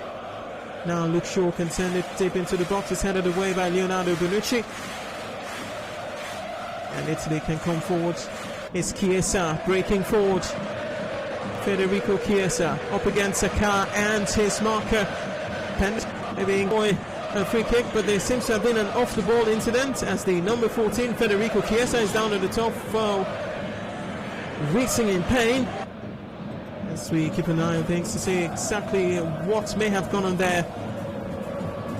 It's an interesting situation. I think he landed his leg wrongly and he seems to have twisted his ankle. That's the main reason he's down. He's still down on his feet and even can't get up after he has players surrounding him and trying to pick him up. Calvin Phillips, also the Englishman, trying to also pick him up. He's still down, still holding his ankle. Big worry for Italy. He's been the brightest of them all. Federico Chiesa, he's really been brilliant up front. And they've drawn level 10 minutes to the end of the game. You need a player like Chiesa at this point. Has an opportunity to strike. Yes, he will do that. And the strikes have paid off so far, so good. He pulled out the brilliancy from Jordan Pickford a couple of minutes ago. And maybe this is when the Azuris need him. This is when they need him to hit the back of the net for them. Well, it's Love Day from Choba, who's gone on from predicting a 2-0 win for England to saying it's going to end the 3-1 in favour of England as well. This one says, good evening guys. This final is a match where a solo goal can win you the game. No clean sheets tonight. Well, certainly it hasn't. It's not going to be, of course. Both teams have scored. Well, this next one says possession shows that the Italians are dominating, and in the end, it will favour the Italians. Well, Isaiah, thank you very much for your message. So says, good evening, sports gang. I'm enjoying the commentary. Right, says Onah, Kosi and Ekpo, yeah, you guys are doing a great job. Predict Italy 3, England 2. Skillful Pero is your name, and you're texting us from Eche. Thank you very much. Doing the best that we can right here on Nigeria Info. This prestigious style who's brought you the Euros right from the start up until now, where we are the grand finale. Stays on as Chiesa, right boot off. Looks like the medics are unable to repair him. In comes Benedeschi, as you called for during the halftime analysis. Yeah, you're looking at Benedeschi, but Chiesa taking off. That would be a big miss. He seems not to be working well, but I'd like to see if he can continue. Same happened with Jorginho in the first half, and Jorginho ended up still playing, and up to now he's still playing. So with Chiesa out at this moment, I'd like to see if he'll be able to make his way back into the pitch and continue playing for the Azuris. Well, we're looking at the defending which England are doing. It's really energy sapping. Will they be able to keep on hanging in that way? Stones, Maguire at centre half, and then the players still from midfield and from the attack dropping down so deep. Let's see how things will play out. If they can still hang on and end up getting the victory, but it's a worry now for Southgate. Which change does he make? Who does he bring in? And what does that player bring in for the the Three Lions of England. Well, this is it really. 82 minutes, 8 to go. Well, it's England who can have a say as they have possession. Mount would find Luke Shaw. Mason Mount is a cut back into the box. It's found the body of Bukayo Saka. Was looking to adjust his body, but not quickly enough and in shape enough to get a strike away. But England will look to rebuild yet again as Calvin Phillips will send the ball into John Stones. It's the Man City man advances forward to pick out Shaw once again. And Raheem Sterling. Paying attention was Di Lorenzo, forcing the forward to retreat.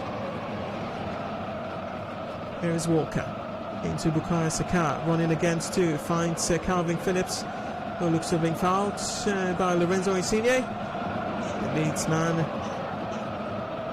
down on the turf. Insigne earns himself a yellow card for his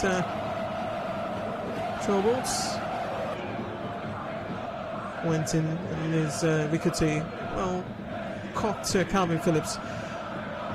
Well-deserved yellow card, you have to say. Yeah, well-deserved yellow card. Calvin Phillips going down from a tackle from Lorenzo Insigne. And talking of Chiesa, if he doesn't return back, I think the English defence will really be happy with that. He's been a thorn in the flesh for them.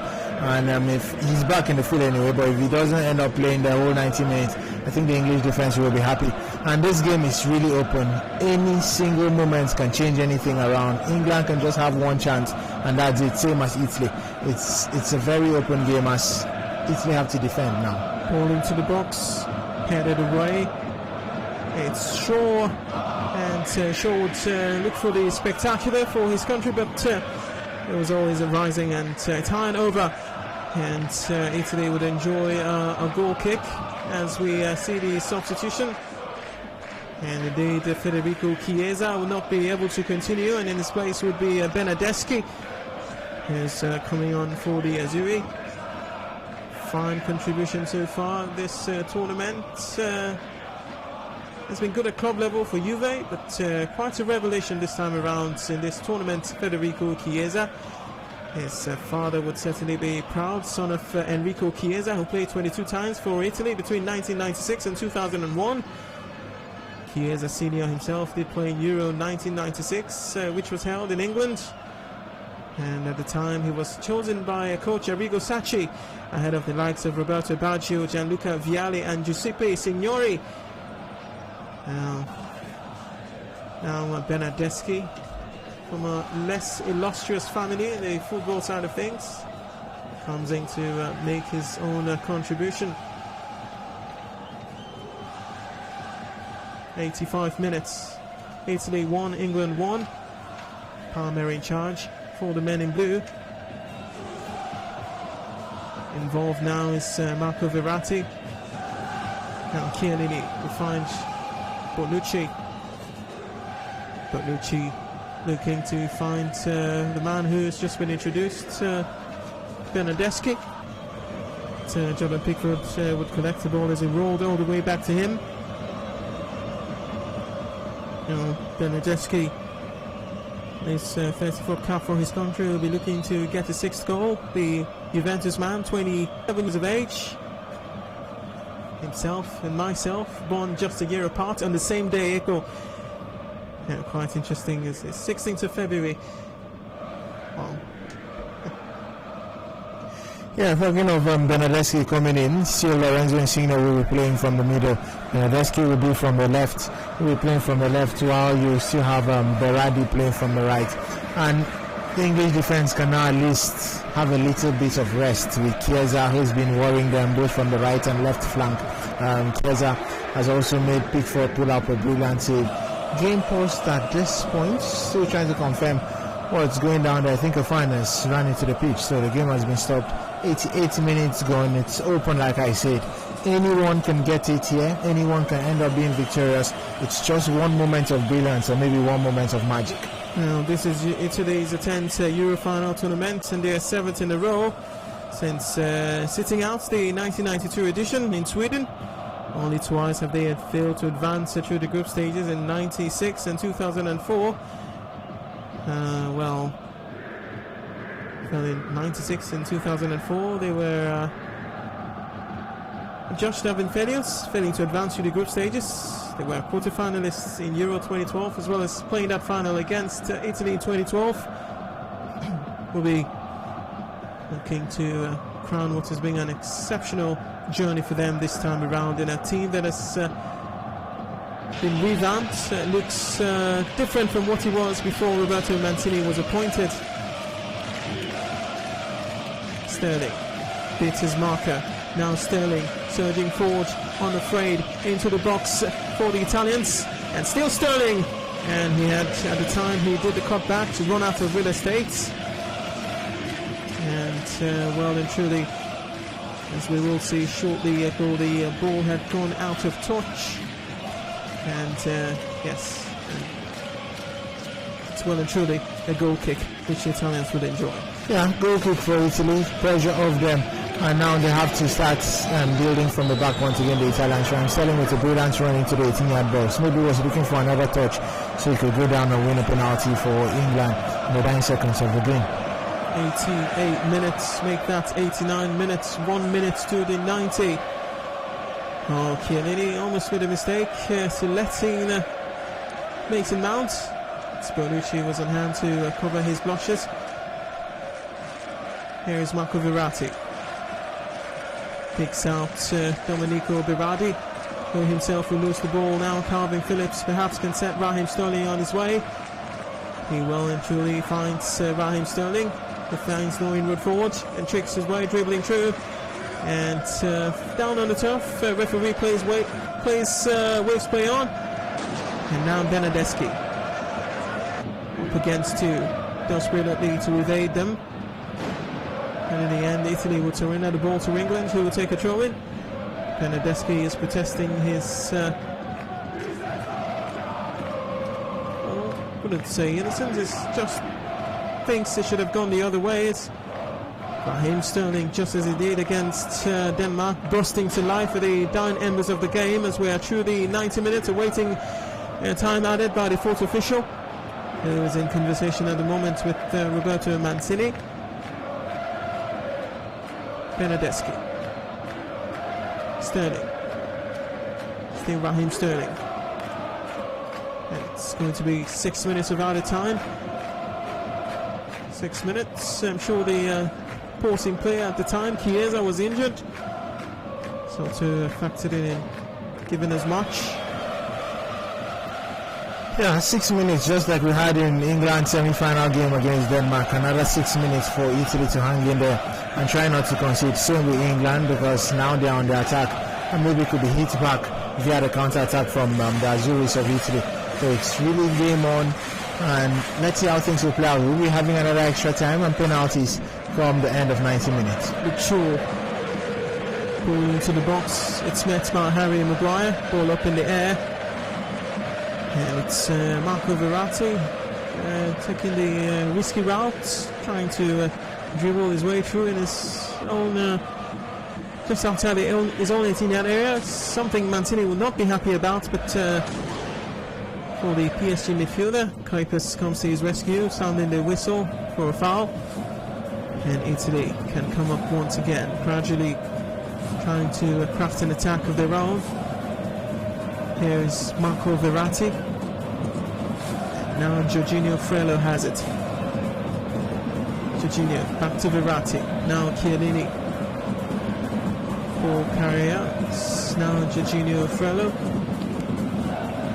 finds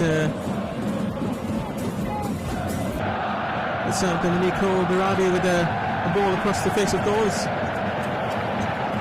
It was recovered by Insigne, who lost the battle with Kyle Walker. Saka was speeding away. It's Giorgio Chiellini who sends the ball to the stands as we are into the third minutes of the 6 added. It is still Italy 1, England 1.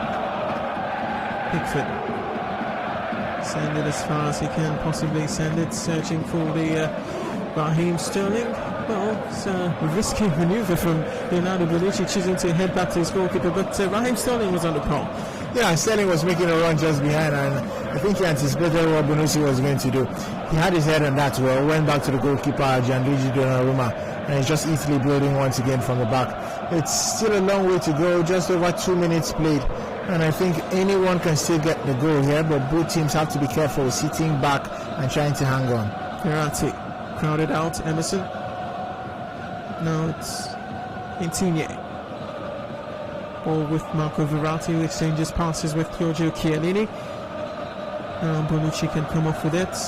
Long ball, searching for a switch of play to Lorenzo Insigne. Does indeed pick out the Napoli forward. Italy patient in the build-up, camping just at the half of the pitch belonging to England. Chiellini. Now Bonucci is involved once more. Back into his compatriots. Chiellini. All of England, all 11, and the fans behind them, looking to keep what they have, at least preventing Italy from making the most of the ball possession that they are enjoying in added time. Verratti. Now Lorenzo Insigne in space. Chooses to go in field to Marco Verratti, who's advancing forward. It's Saka who will defend, and Hendo Henderson will find Harry Kane, but the English captain will surrender possession. Italy back on it again. Not looking to step on the gas just yet, taking the time on the ball in the midfield area. Here is Verratti. Now Jorginho, back to Verratti. Seems like the 6 minutes are added will be spent by Italy, having casual passes of the ball, but having inroads now. Advancing forward, Domenico Berardi looking to cross into the box.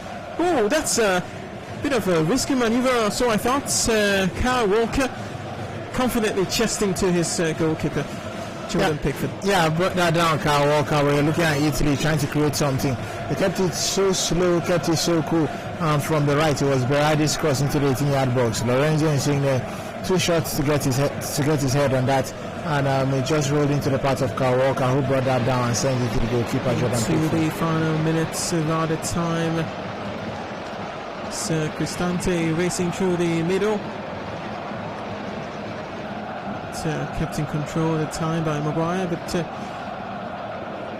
Italy with the ball. Bernardeschi. Is Saka up against Emerson Palmieri, wins it. Now Saka is racing forward. He has Giorgio Chiellini to worry about, and it's Chiellini who's pulled the shirt, and certainly is going to earn himself a booking for that. He was down just a couple of seconds ago, Chiellini. He picked himself up. I spoke about pace here, and that's the young lad, Bukayo Saka. I was running Chiellini, and no other option but to pull him by his shirt and then drag him, ensuring that he goes down. Free kick, yellow card. So the centre backs for the Italians, Bonucci and Chiellini, both yellow carded. Well, I'll describe that incident more for you. Saka was escaping Chiellini. Chiellini drew him back just as though he was saying, "Where do you think you're going?" And he's earned himself a yellow card for his illegal play. Given the chase is the left winger for Italy, but ball out of touch, and so will the players go out of touch as well, head into the dressing room down the tunnel. Yes, they say that when two giants collide, it might be difficult to pick out a victor. And after 90 minutes of football, it ends in a 1-1 draw, and we will be heading straight into extra time at the Wembley Stadium. England versus Italy. It is Italy 1, well and truly England 1.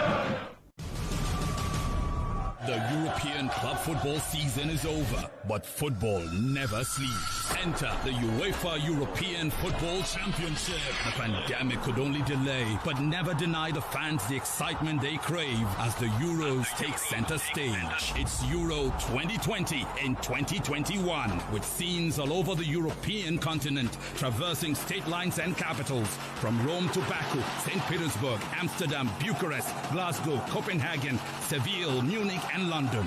The coverage is global and the cast nationwide, covering every blade of grass on Nigeria's #1 radio station for sports and talk, Nigeria Info. Reach out for sponsorship and advertising. Euro 2020 with Femi and the gang on Nigeria Info. Live football, just the way you like it. The European club football season is over, but football never sleeps. Enter the UEFA European Football Championship. The pandemic could only delay, but never deny the fans the excitement they crave as the Euros take center stage. It's Euro 2020 in 2021, with scenes all over the European continent, traversing state lines and capitals, from Rome to Baku, St. Petersburg, Amsterdam, Bucharest, Glasgow, Copenhagen, Seville, Munich and London. The coverage is global and the cast nationwide, covering every blade of grass on Nigeria's #1 radio station for sports and talk, Nigeria Info. Reach out for sponsorship and advertising. Euro 2020 with Femi and the gang on Nigeria Info. Live football, just the way you like it. The European club football season is over, but football never sleeps. Enter the UEFA European Football Championship. The pandemic could only delay, but never deny the fans the excitement they crave as the Euros take center stage. It's Euro 2020 in 2021, with scenes all over the European continent, traversing state lines and capitals, from Rome to Baku, St. Petersburg, Amsterdam, Bucharest, Glasgow, Copenhagen, Seville, Munich and London. The coverage is global and the cast nationwide, covering every blade of grass on Nigeria's #1 radio station for sports and talk, Nigeria Info. Reach out for sponsorship and advertising. Euro 2020 with Femi and the gang on Nigeria Info. Live football, just the way you like it. The European club football season is over, but football never sleeps. Enter the UEFA European Football Championship. The pandemic could only delay, but never deny the fans the excitement they crave as the Euros take center stage. It's Euro 2020 in 2021, with scenes all over the European continent, traversing state lines and capitals, from Rome to Baku, St. Petersburg, Amsterdam, Bucharest, Glasgow, Copenhagen, Seville, Munich and London. The coverage is global and the cast nationwide, covering every blade of grass on Nigeria's #1 radio station for sports and talk, Nigeria Info. Reach out for sponsorship and advertising. Euro 2020 with Femi and the gang on Nigeria Info. Live football, just the way you like it. The European club football season is over, but football never sleeps. Enter the UEFA European Football Championship. The pandemic could only delay, but never deny the fans the excitement they crave as the Euros take center stage. It's Euro 2020, traversing state lines and capitals.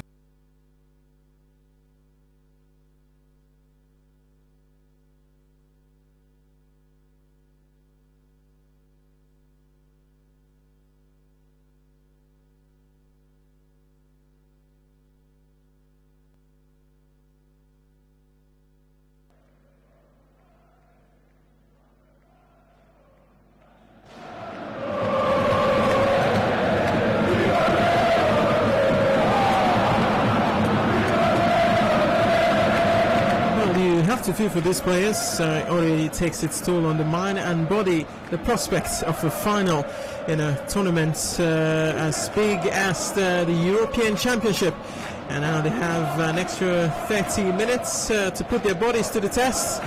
Well, indeed, the first half of extra time has commenced. Kuipers getting us on the way, and once again sides are changed in this fixture. It is now the Italians kicking the ball from the left to the right, and the English from the right to the left. As you see, change in personnel. Lorenzo Insigne parting way for, Andrea Bellotti, who was one time the hottest striking property in European football, who would be looking to get the noses of his country in front. He's up against Stones, Maguire and the rest of the English pack, who have been defending a lot since the Italians found the equaliser. So what dynamics will we see? Yes, indeed, in this extra time. It is starting to unfold before our eyes as we look to narrate and describe for you. Onah Kosi here alongside Ekpo. Yes, we're into the second minute of extra time. Yeah, it's still 1-1 and it's into the third coming in. Can he bring something up front? Lorenzo Insigne seems to be tired.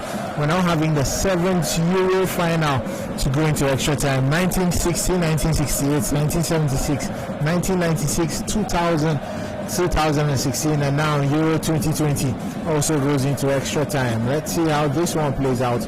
I think free, fair, it's the Italians who might still be cruising in terms of the ball possession.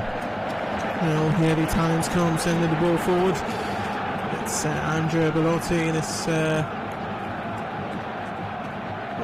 Domenico Berardi at the time who was up against Harry Maguire. And there's a kiss of the high boots. And the English centre-half is complaining and wins a free kick. Pickford squares it into John Stones. John Stones will find Kyle Walker. Kyle Walker finds Bukayo Saka, who's up against it, against two Italian players. Brilliantly wiggles his way out of trouble. Stones now picks out Harry Maguire, who's advancing the English forward as he finds Mason Mount. Mount in space. Shaw in support. Here is Luke Shaw. Shaw gets the ball off Giovanni Di Lorenzo as the Three Lions will get to throw in on the far left hand side, which Shaw of course will take for sure. So we see activity on the Italy bench. Manuel Locatelli getting stripped, receiving instructions from Mancini, Gianluca Vialli and De Rossi, as it were, amongst the other members of the coaching staff of the Italians. It's a collective responsibility, even though the man who is the head coach stands to take all the blame and all the praise as it happens with the team. Yeah, you take the blame, you take the praise as well, but you take the blame when it doesn't go your way. That's the foul here now on Jorginho from Raheem Sterling. Sterling got up and seemed to be aggressive. Jorginho didn't like that and is complaining to the referee. Quick pass. Well, it's still 1-1, 5 minutes into the first period of extra time, and we do have about 10 minutes to the end of the first, and then maybe another 15 again in the second to see how things play out. Now, it's certainly going to be another 15 to follow this one, irrespective of what the scoreline reads. It must be completed. Or you have to go way back to feel once more what it was like to have the golden rule in football. France, of course, won the Euros, and on the way to that was a goal from David Trezeguet, a very famous golden goal, as it were. That certainly wouldn't happen in this game between England and Italy. Pickford, ball in hand, rolls to John Stones. Stones simply finds Calvin Phillips, who returns the ball straight back to him. Phillips into Luke Shaw. England coming forward. Now Mason Mount loses it, and now ball is in space. Henderson will pick out Raheem Sterling. Raheem Sterling!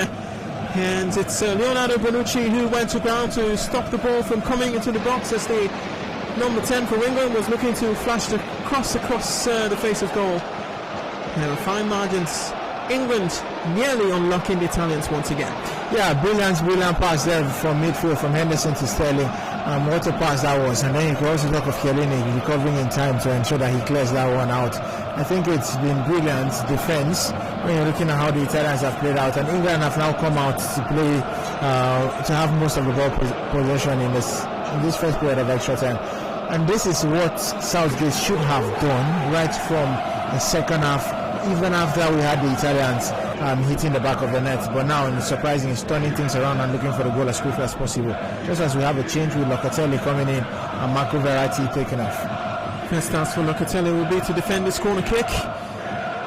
Came in from rasping efforts from Calvin Phillips, who doesn't score a lot of goals, but not very far off in that occasion.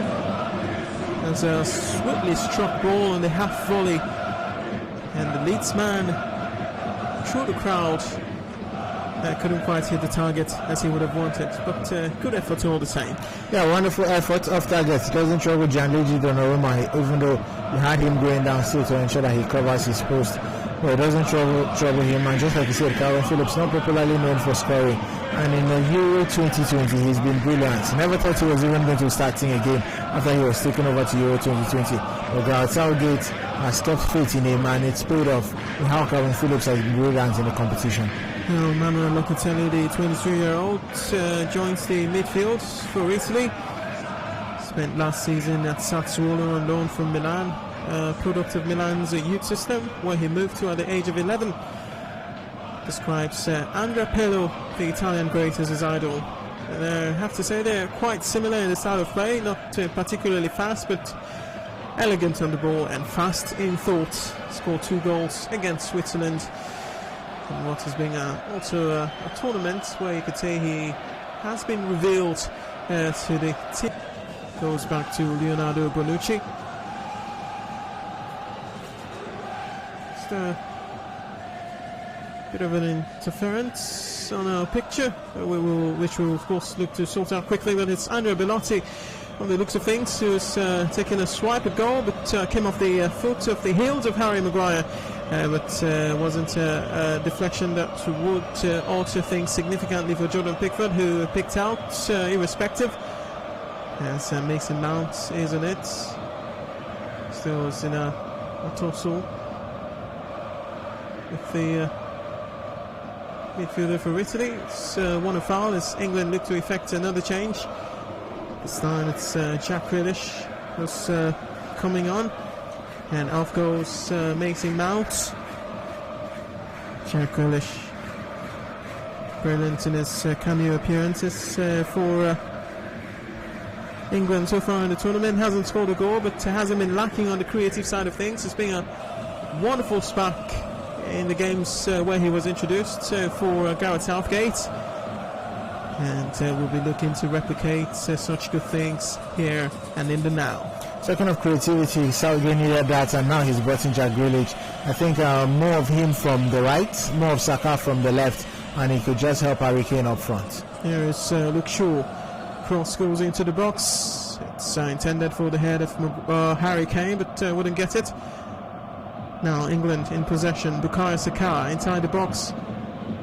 Shaw would attempt another cross. This time it will be cleared away, but not finding an Italian shirt. England immediately back in possession. Pickford straight now into Harry Maguire. Maguire pointing to Carving for space, finds Carving. Phillips. Walker. Now John Stones. Stones sends it sideways to Pickford. Pickford would waste very little time in sending it as far away as he can. Harry Kane was up against Bonucci, he would lose it. Now Italy have the ball on the left-hand side of the midfield, but the linesman's flag has gone up, judging that Andrea Bellotti had indeed prior to that strayed into an offside position. Maguire. Now Walker. So Luke Shaw will find Jack Grealish. Still Grealish, Dizon and Tosin, he's up against 2. Grealish in the box. He's looking for a cheeky layoff for his teammate Bukayo Saka, but they weren't quite on the same wavelength, the pair, the number 7 and the number 25. That's good news for Italy, as they would enjoy a goal kick and a relief. A wonderful from Saka over there. Wonderful. With just about 3 more minutes before the end of the first part of extra time. Gareth Southgate is looking on. Always, to me, has the look of a man who's always philosophizing about the game. Has a lot of philosophizing to do. Has to think about what to do to make sure that the objective is achieved for England. Well, the sides are unseparated at the moment, a goal apiece. Let's see if efforts from Luke Shaw very early on in the game, and Bonucci's reply much later. And the pictures are very much clearer now, and should certainly result in a better description and narration for your listening pleasure. Onah, Kosi and Ekpo, the Italians are looking to break away. It's Walker who goes to ground. Italians will survive! Pickford! Oh, that was really close for the Azzurri. And the Everton man to the good. And the Italians are asking questions. They once again are unable to unlock the England defence, who have just shipped in 2 goals for the entirety of the tournament. And what a ball! And it was an improvised save from Pickford, as it actually came off his knee at the time. Yeah, that was very, very brilliant. First of all, from the left flank, it was Emerson Palmieri who made that run and went past his marker, Kyle Walker, squared into the 18-yard box. Was looking for Belotti as well as Berardi or Bernardeschi in there, and it was Pickford who was able to make that save for the 3 Lions of England, still keeping them in the game. We have 14 minutes played, about a minute to thereabout to the end of the first period of extra time, and that's been the best real chance so far, so good in the first period. Yeah, I quite agree. It's as good as it has gotten in the attacking side of things in this first part of extra time, and it was Italy coming quite close. But for the efforts of Jordan Pickford, they would have had the noses in front, but they have regrouped and have possession. They have enjoyed lots and lots of it. 66% of the ball belonged to them in this half to England's 34%. It's a long grasping ball, certainly wouldn't get the better of Harry Maguire. Back to the cherry, it's finally cleared by Calvin Phillips. Harry Kane given the chase. He was up against it, wouldn't win it. The England captain goes to ground and, well indeed, commits the foul. And Coopers is saying to him that he hadn't won the ball, rather he got the feet of Jorginho Frello. Yeah, brings down Jorginho, who wins a free kick and he's still down up to now. Harry Kane complaining that he won the ball there. Italy have gone into the game in the first period of extra. Plan started much better and are now struggling with the pace the Italians have come into. You just have 1 minute added on, and let's see how this last few seconds will end up in. Well, ball in the box. It's Harry Maguire who would stand. Get back to the moment. So we're almost halfway through to the minute added after the expiration of the first 15, 30 seconds in. And in no time the players will get to have a short break for water and further instructions from the managers. As it's going down to the wire. Henderson heads forward. Harry Kane up against Manuel Locatelli, and Locatelli is adjudged to have handled the ball. England have a free kick in a very interesting position. Yes indeed, the ball did touch Manuel Locatelli on the hand in that challenge with Harry Kane. Yeah, touch his hands, and a free kick in a brilliant position for the 3 Lions of England. The minute added is already played. Luke Shaw can throw this in, and this will be the last chance of the first period of extra time.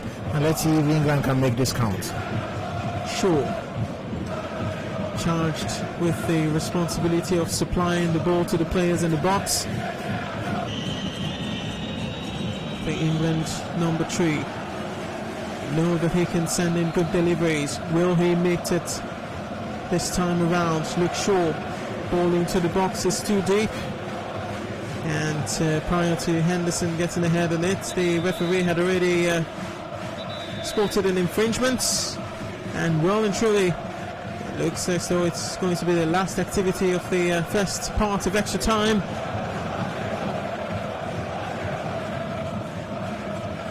And yes, indeed, it's half-time in extra time. Still Italy 1, England 1.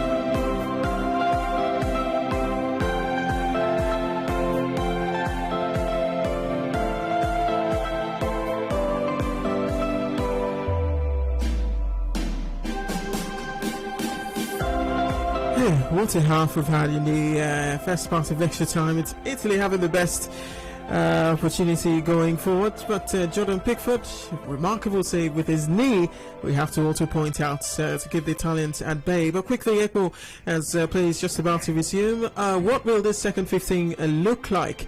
Well, it was all Italy in the first. Can England hold on at least to drag this to penalties, or will the Italians make the most out of their superior time spent on the ball?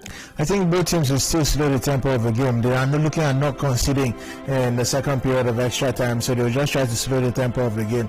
We see a change coming up shortly for England. Rashford will be coming up, and this is where England, the counter-attack, will pay off for them.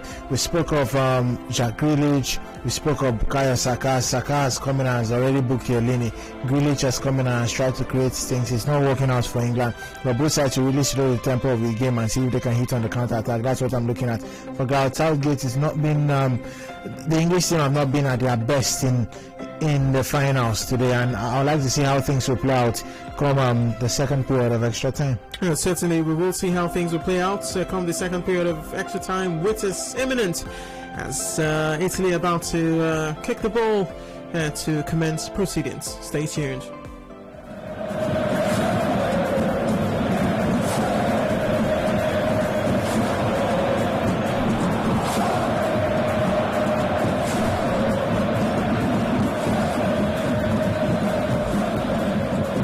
Yes, we're on the way. Just 15 more minutes, and we will have either Italy or England rejoicing. We'll have a bit more time to spend observing a penalty shootout. But what we have now is a case of Andrea Belotti going to ground of a challenge by number 6 Harry Maguire, and the result, the consequence of that challenge of the Man United captain is that Italy have a free kick in an interesting position. Will they take advantage? Remember, it was England starting the first half of regulation time like a house on fire. Can the Italians start the second half of extra time like a team on fire? Well, Pickford would have memories of Damsgaard in his mind as Bernardeschi readies this kick. Bernardeschi looks like he will go for goal. Pickford organising his wall. So is Jordan Henderson organising the back line for the three lions. Bernardeschi. Concentration in his eyes. Bernardeschi! Well, it was a good kick, but too direct. Now it's straight into the arms of Jordan Pickford, although the Everton man needed to attempt to eventually gather it comfortably. Yeah, it doesn't trouble him. He needed a second attempt to gather it anyway. But it doesn't trouble Jordan Pickford, who saved that brilliantly for the Three Lions of England. He still kept them in the game. It's still 1-1, and Italy can't still fancy a chance from a free kick. Lorenzo Insigne had 2 earlier on in the game, and now another chance from Benedeschi, which hasn't paid off. Well, it says the god of Denmark cannot abandon the Italians, and the message is coming from Obina. Let me ask, did he abandon the Danish team? No, long throw into the box. It's ball bobbling in around. Jack Grealish with a crack at it. Saka. And now Kane. Kane with a reverse cross into the box. It's Gianluca Donnarumma who would punch that one away. And all shades of dangerous for England. Quite feisty in that phase of the game, but the Italians can break away. Here's Manuel Locatelli. Locatelli is bombing forward. Locatelli will find Andrea Belotti. Belotti will square the ball into the box. It's Luke Shaw who would put a toe to it, but wouldn't have counted much. And as I did at the time, spoke with that naked eye, it's indeed Belotti who had gone into an offside position, as Ekpo will talk us through the Donnarumma incident. Yeah, crossing from Harry Kane, was looking for John Stones, who nearly had his head on that, but he didn't touch the head of Stones, rather it was the hands of Gianluigi Donnarumma. Very, very lucky there, because if he did touch the head of Stones, I think that would have been in the back of the net. And just after that, the Italians were on the counter-attack. Belotti rolled off for an offside. He's coming in this, he came in before the start of the first period of extra time, and he's already been ruled offside like 3 times already. I'm talking of Belotti. Right, this one says, I did not see that coming. I was expecting England to hold on to that goal. All the same, fingers crossed. Bob Martins, Laurent is your name. Next says, good evening, Kosi and Ekpo. I had expected the Three Lions to hold on to the early goal by Luke Shaw, just as the Argentines did in their own competition. They say now they have the destinies in their hands. CC is testing from Owerri. Oh, it's Italy need to win this to give Jorginho a chance to win the Ballon d'Or, because Messi has the edge. Haven't left us your name, but thank you very much. Oh. Is Jorginho really in the conversation for the Ballon? Well, I suppose a lot of players. Don't forget Luke Shaw. Speaking of, here is Luke Shaw. Saka will return the ball to Maguire. Find Calvin Phillips. Now Henderson. Walker on the overlap. Back to Henderson. Henderson retreats. Now John Stones can gradually come forward. Finds Walker yet again. Walker a bit hesitant to cross the ball into the box. Calvin Phillips in midfield will take charge.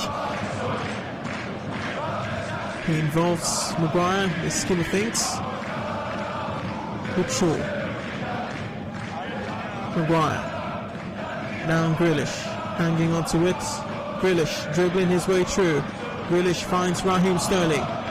Sterling, Henderson, give and go. Raheem Sterling looking to round his marker. And that marker was Giorgio Chiellini. And used all of his experience to withstand the audacity of the youth.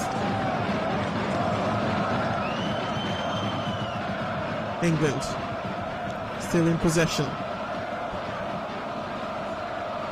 Now Jack Grealish dribbling through. Still Grealish carving open the Italian defence. Now finds Shaw. Saka is in support. So is Grealish.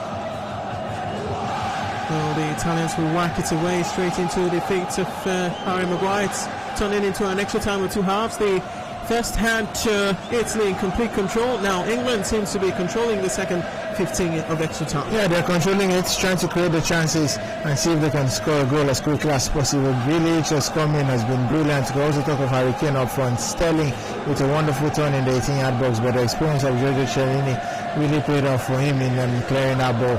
And it's still 1-1 with 22 minutes gone so far. Now, Goodie Bag from Uniport says, well done, keep it up guys, thank you very much Goodie Bag. Next says, good evening Sports Gang, I see the Azuri lifting the trophy tonight. A promise from Chance and Maddie. We will say promise. We promise to let you know who lifts it at the end of the day. Bukayo Saka. Now Maguire. Straight down to John Stones, and Walker will take possession. Henderson on the right side of midfield, finds captain Harry Kane. Harry Kane, brilliant ball to pick out Raheem Sterling, who dilly-dallied a little bit too much on the ball and was robbed of it. There has been an incident, and Kuipers is calling for the medical team to come forward.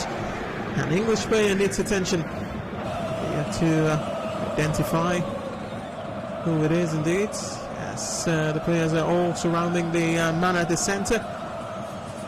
And looks like it's Jack Grealish, and he is screaming in pain. Yeah, screaming in pain. Tackles seem to have come from Jorginho, who is also down as well. But the referee, Kosi, has called the medics. So we have the Italian medics in as well as the English medics. And that tackle seems to be very, very harsh. I'm sure Jorginho is down. Yellow card is already out. There's going to be a yellow card for Jorginho. I think that could have even been red. Because I think that could have been red from Jorginho. Very rash tackle. Grealish is down. And maybe that might just be the end of his game because it was on his knee. Well, we will see. Jack Grealish perhaps searching for the offender. Oh, it's a rash tackle from Jorginho Frella. Grealish is not happy about it. Is feeling the pain still. Oh, that's straight on his knee, Jorginho. Oh. Well, the VAR might have to review this, and Jorginho might be in trouble. Yeah. And he himself is getting attention and escaped with only a yellow card. Cupis. Well, FA from Woomagro is asking, are you guys live in video at the moment? Yes, we are streaming live on our Facebook page.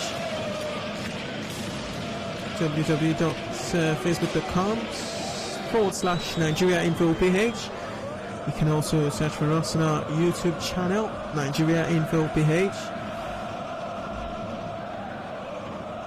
You'll be able to capture pictures of Ekpo and myself as we are doing the best we can to bring you the second-to-second, minute-to-minute description and narration of all that is going on at the Wembley Stadium, where England are locked in a 1-1 scoreline with Italy. England, a free kick to the good.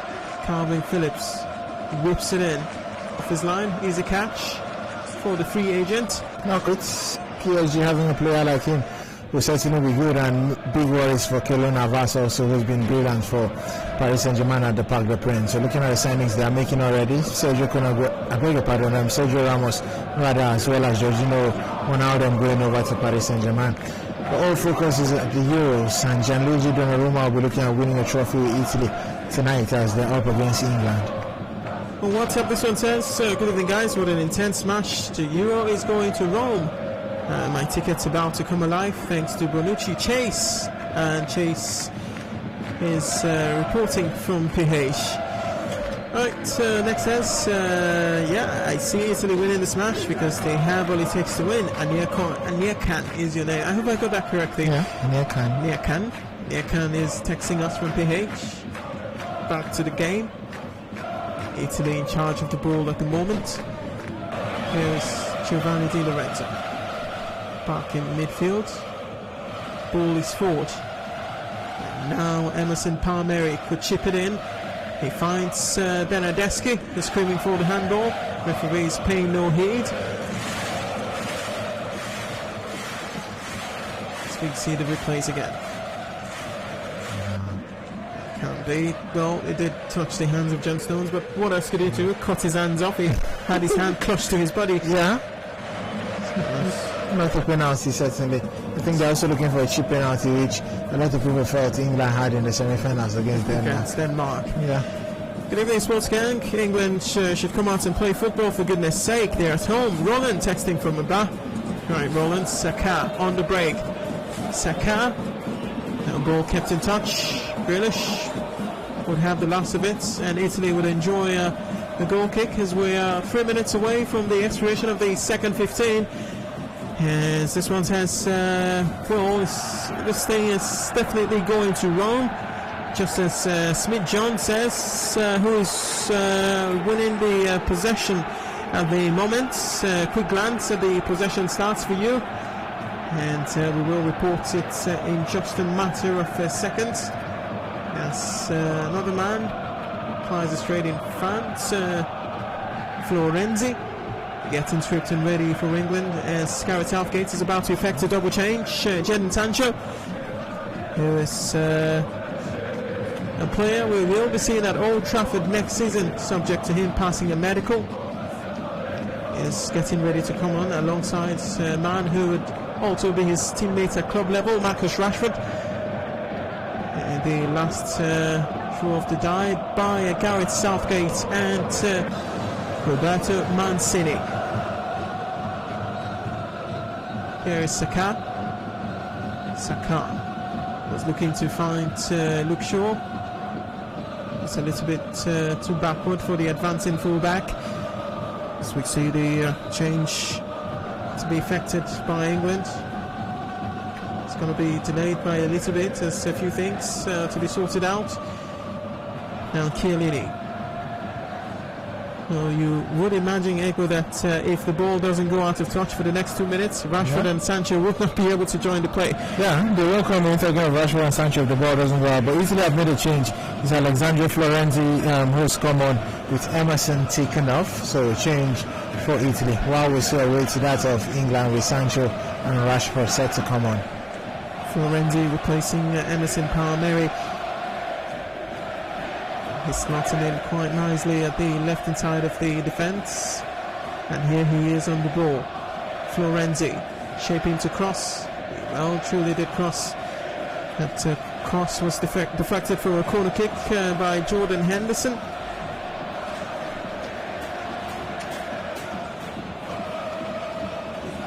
England themselves can now be effect to change. Marcus Rashford having a final word. Looks like England are going to be taking off Henderson, who was a substitute himself in the first half. I think this substitutes are for the penalty shootout. Yeah, Rashford and Sancho coming in because he's taking off Henderson and bringing in Rashford. Wonderful penalty taker you see right from Manchester United. Also with Kyle Walker taking off and Jadon Sancho coming on, so it's certainly for the penalty shootout. Well, that truly looks like what it is. Sancho and Rashford coming in anticipation for the sport kick. Midfielder who's not renowned for his goal scoring prowess, Henderson going off, as well as Kyle Walker, who hasn't scored a goal for England. And in comes the corner kick, and given the chase is Belotti, who keeps the ball in play. He will be looking to send another cross into the box. Otherwise will be headed for a penalty. Calvin Phillips whacks it away, and Italy would recover possession. Kuipers will certainly be having a glance at his watch any moment from now. Sending up will be a penalty shootout. Jorginho into Giovanni Di Lorenzo. Di Lorenzo brought down by Bukayo Saka. Kuipers awarding the free kick to Italy. They take it short as we have 3 minutes added, probably due to the Jack Grealish incident with a throw.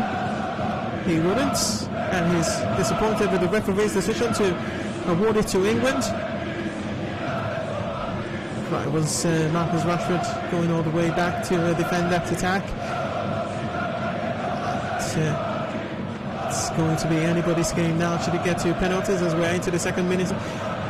Pensive Italian fans, English fans alike. Clearly Saka, Sancho loses it. Italy coming forward. Locatelli, it finds Di Lorenzo. Di Lorenzo taking the pace of the Italy attack, but they're building yet again. Alessandro Florenzi. Now Jorginho Frello squares it for the arriving Di Lorenzo. Crossing to the box is a deep one, and Pickford will communicate with Rashford and let the ball go out for a goal kick as we're into the final minutes of added time. Steve Holland Gareth Southgate conversing, Roberto Mancini and the Italian fans also looking on. So are the English fans. It's going to that moment where you hold your hearts in your hands. Penalty, they say, is anyone's game. And who will be the master of the sports kick if it indeed arrives there, which is just about 20 seconds away? We will see. Long ball forward, Jordan Pickford. Harry Kane will get on the end of it. Italians can't keep it in play. It will be Rashford who will take the throw in for the Three Lions. Rather, it is Jack Grealish who sends it into Bukayo Saka.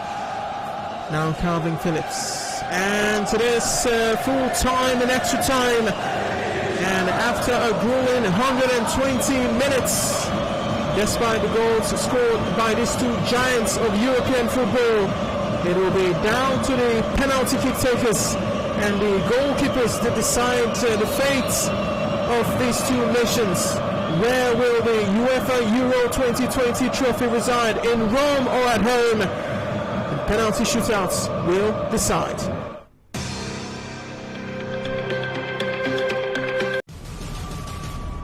The European club football season is over, but football never sleeps. Enter the UEFA European Football Championship. The pandemic could only delay, but never deny the fans the excitement they crave as the Euros take center stage. It's Euro 2020 in 2021, with scenes all over the European continent, traversing states and capitals, from Rome to Baku, Amsterdam, Bucharest, Ilm, sports and talk, Nigeria Info. Reach out for sponsorship and advertising. Euro 2020 with Femi and the gang on Nigeria Info. Live football, just the way you like it. The European club football season is over, but football never sleeps. Enter the UEFA European Football Championship. The pandemic could only delay, but never deny the fans the excitement they crave as the Euros take center stage. It's Euro 2020 in 2021, with scenes all over the European continent, traversing state lines. Well, they say that penalties are a game of luck, so they say, but we'll see in Gareth Southgate effect attacking changes to try to create his own luck, as it were. And we saw the Italians come through against the Spaniards on penalties as well. Which way do you see this going? First of all, what do you think about penalties? Is it truly what they say, that it's a game of luck, or do you still have to craft your luck within the shootout? It's a game of luck. Just like I always tell anybody who wants to kick a penalty, pick an angle, pick one angle, hit it hard. If you're lucky, the keeper doesn't go there, then you score. If you're unlucky, the keeper goes there and make a save. That's it. I refuse to agree it's completely a game of luck. It's luck. 12 yards, you have the range. You can't grow the skill of being able to hit the target more often than not, despite what the goalkeeper does. Kosi, take it that you pick who are going to hit the ball to your right, and the goalkeeper says he's diving to his left. That is the right which you've picked. Right. So it's really a game of luck. It's really a game of luck. Yeah. So says Ekpo. And I have to say, I don't quite agree that it's completely a game of luck. But let's assume his words are true, and it's truly that way. Who will be the lucky team, England or Italy? It's down to penalty shootouts. It's up to Jordan Pickford and Gianluigi Donnarumma to complement the efforts of the kick takers themselves. Well, pensive. The English crowd is feeling the heat. Now the Italians, well, a fewer number, are also feeling the same thing as we're getting ready to commence the sports kicks. Cupers having a word with the book captains Harry Kane and Giorgio Chiellini. As we have a glance at WhatsApp now in the build up to the shootout, perhaps to ease a bit of tension.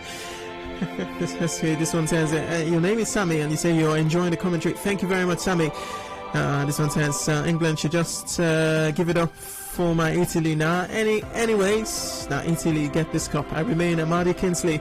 Chinemem, thank you very much. Joy from Choba says, okay, will the stadium be at full capacity? Well, Qatar is inoculating its citizens with the vaccine, and several things are being said. We do not know for sure. We will know when November comes around next year.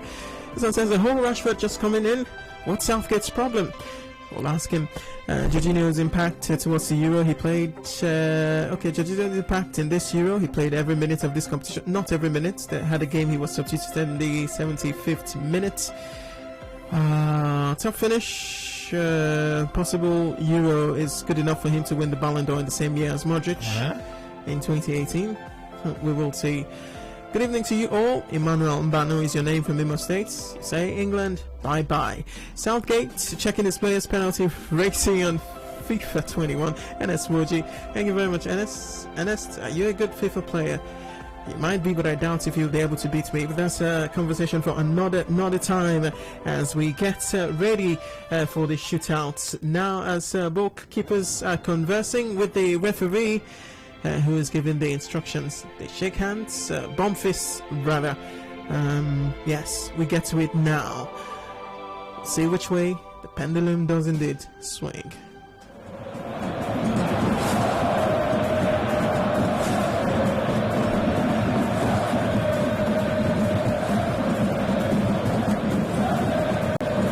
Well, it will be Italy to take the first sports kick.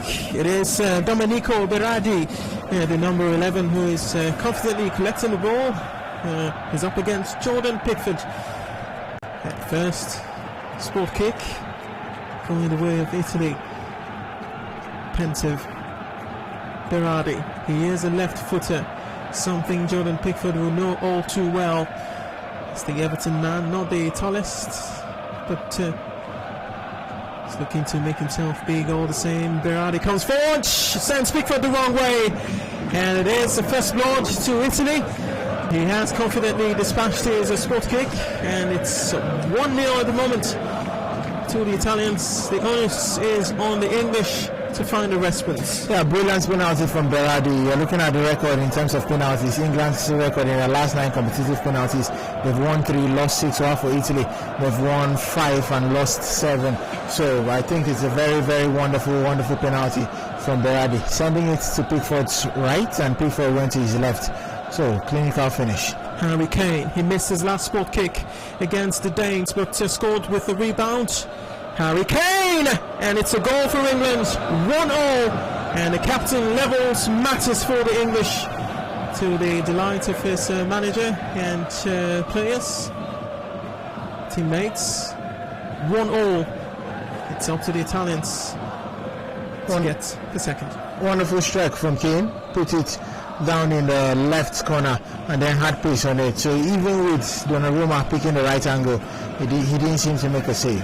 It's one number 9 to the other. This time it is Andrea Belotti, who will be kicking to his left and palm the ball away as the ball came in from Andrea Belotti. That's a poor take from Belotti.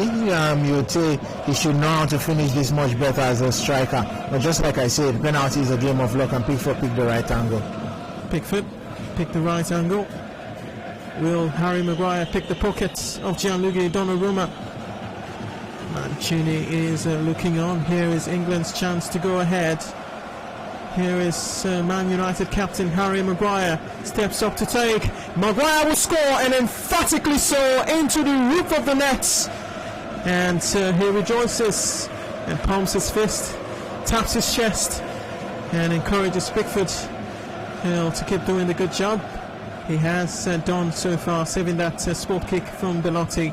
And now the pressure is mounting, and it's on Italy as Maguire dispatches confidently. Brilliant penalty from the defender. Maguire even ended up spoiling one of the cameras there in the pitch. Brilliant finish from Harry. Mel Bonucci stepped up in the sport kick in the semi-finals against Spain, and well and truly did score. And there was a defender before him, Maguire, leading by example. Bonucci would have a chance to score, wouldn't count as a second in the game. Bonucci steps up, and Bonucci would beat Jordan Pickford, and well, the Italians will get their second of the game. They have missed one and scored 2. Well, it's England who has scored 2, and with a chance of making it 3. Yeah, brilliant penalty also from Bonucci. He had to wait for maybe Pickford to make a move before he picks his angle, and then he just put it in Pickford's right. Pickford went the right way. It was way above Jordan Pickford for him to make that save. And here is Marcus Rashford introduced into the game for the sole purpose of giving England the edge in a penalty shootout. He is the number 11 for his country. Standing straight, not giving an angle to Gianluigi Donnarumma. Marcus Rashford awaiting instructions. Angle, Rashford to take. Rashford will miss. It was a casual penalty and it will crash off the bar. And the Manchester United forward would not make the most of his chance to restore England's lead in the shootout. He's gone to his left, Donnarumma, but not the upright. Yeah, didn't beat the upright. Sent Donnarumma the wrong way, hit the post. And I think this is a big worry. You made a change with Rashford coming in to get the goal for you from a penalty spot. Eventually ends up missing. Game back normal. And what do we have the Italians? A chance now to put pressure on the three lions of England if they're able to hit the back of the net here with Bernardeschi. After 3 kicks apiece, it is a 2-2. Bernardeschi up against Pickford. Pickford has saved before. Will he save again? Bernardeschi, it's a goal, went straight down the middle. And it is Italian delights, and pressure is back on the English to score. Yeah, pressure really on the English. Cameras on Rashford. We all know that miss is a big miss. With Bernardeschi hitting the back of the net, now you're looking at who is taking next for the three lions of England. He has to score because the pressure is on them. And I guess that's why the Italians decided to start the penalty kick first with Chiellini, who made that decision. Now here's another substitute. Not yet completely a Manchester United player, Jadon Sancho. Subject to a medical, of course, but would be looking to do better than his soon-to-be club teammate, Marcus Rashford. The number 17 is up against Gianluigi Donnarumma, and it's saved! And Jadon Sancho has made the case for England a lot worse than he was before he stepped up. And he has missed, meaning that Italy are leading 3-2. It's, I don't know how you rate that a good kick or not, but what will matter to the Italians is Gianluigi Donnarumma got to it. Very poor penalty from Jadon Sancho. A kick away now, and Italy will be champions, and it's Jorginho who has a chance to do so. But you're looking at the penalty from Jadon Sancho. Very poor penalty. Sancho, Rashford came in, and they're the guys that have missed for England. Well, can Jorginho win it for the Italians? He has faced Jordan Pickford on numerous occasions when Chelsea play Everton. It is a chance for Jorginho Furlow to send it to Rome. Jorginho confidently dispatches penalties. Will he be able to achieve it on this occasion? Hold your Italy. Hold your breath, England. Hold your breath, listener. Jorginho saved by Jordan Pickford. And Italy will not win it. It is the Everton man and the England number 1 who keeps England in it. And Gareth Southgate, stoic as it were, but I'm sure in his mind he is absolutely delighted with the outcome. And Jorginho wouldn't make it count, and does this. And well, with that kick, well, I don't know how much it will do for his shout for a potential Ballon d'Or.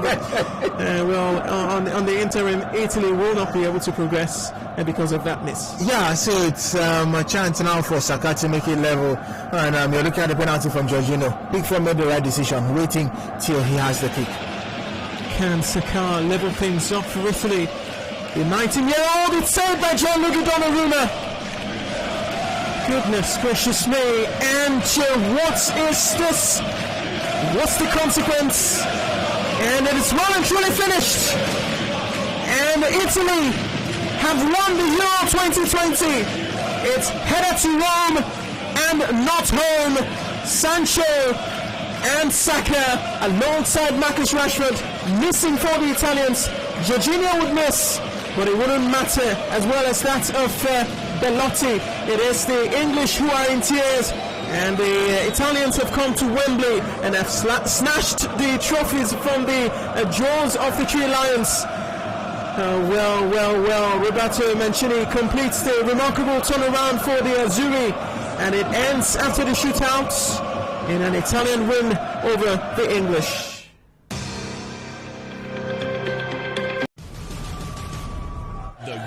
European club football season is over, but football never sleeps. Enter the UEFA European Football Championship.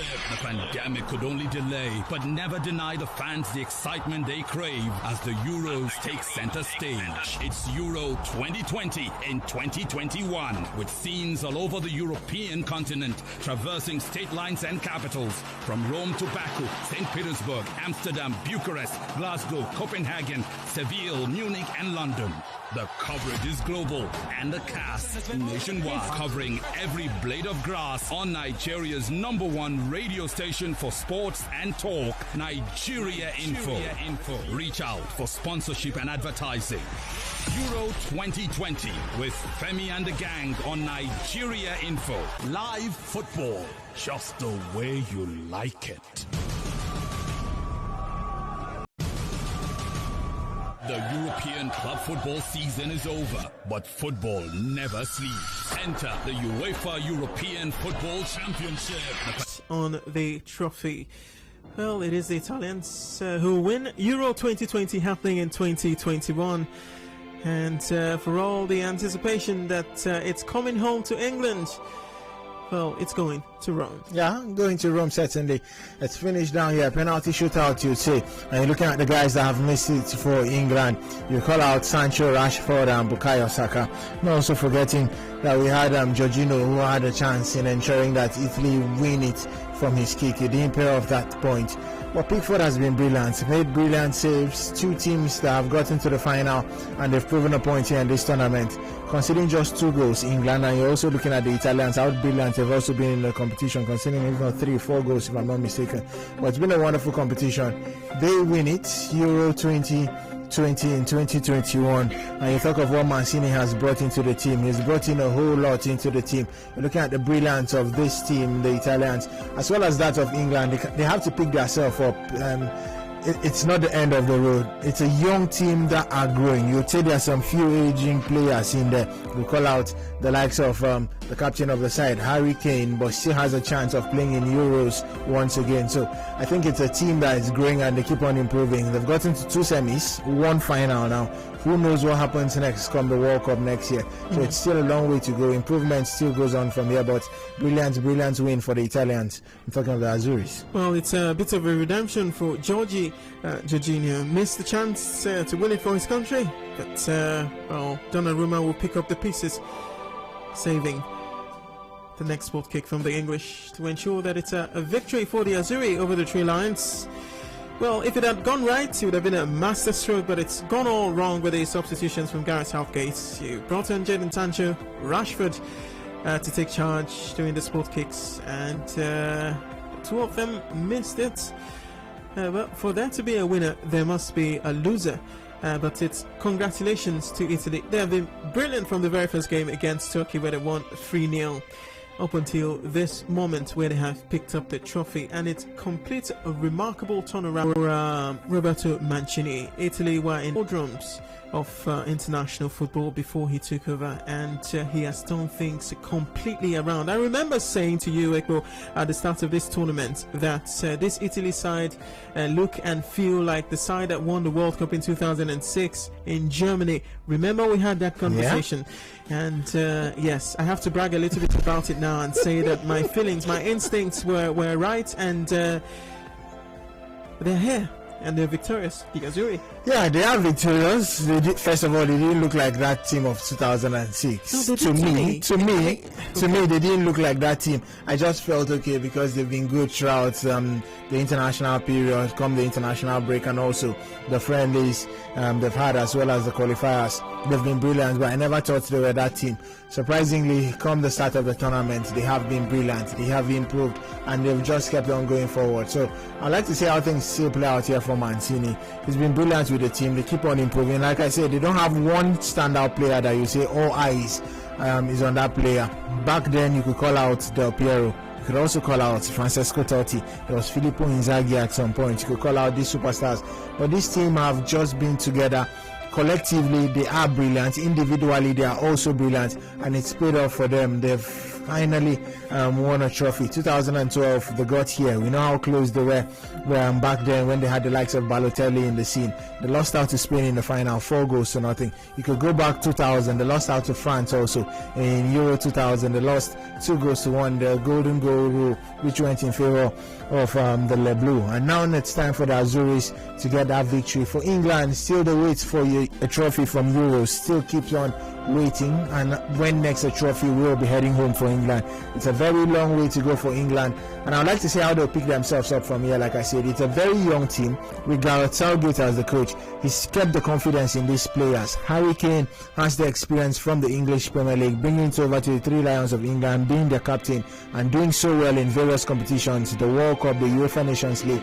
The World Cup still comes up next year again, so there's still a chance for this same crop of players to go over to the World Cup and try to replicate what they did in 2018 at the FIFA World Cup, but move a step better, and also what they've done now at the Euros, try to do much better than that to win a trophy. It's a young team, they keep on improving, and to me it's not the end of the road. They just have to pick themselves up. They've been in a whole lot of major competitions. You're talking of the players, they've got the experience from the English Premier League to the UEFA Champions League, and we also have Champions League. Never deny the fans the excitement they crave as the Euros take center stage. It's Euro 21, a tournament with a difference, with scenes all over the Europe.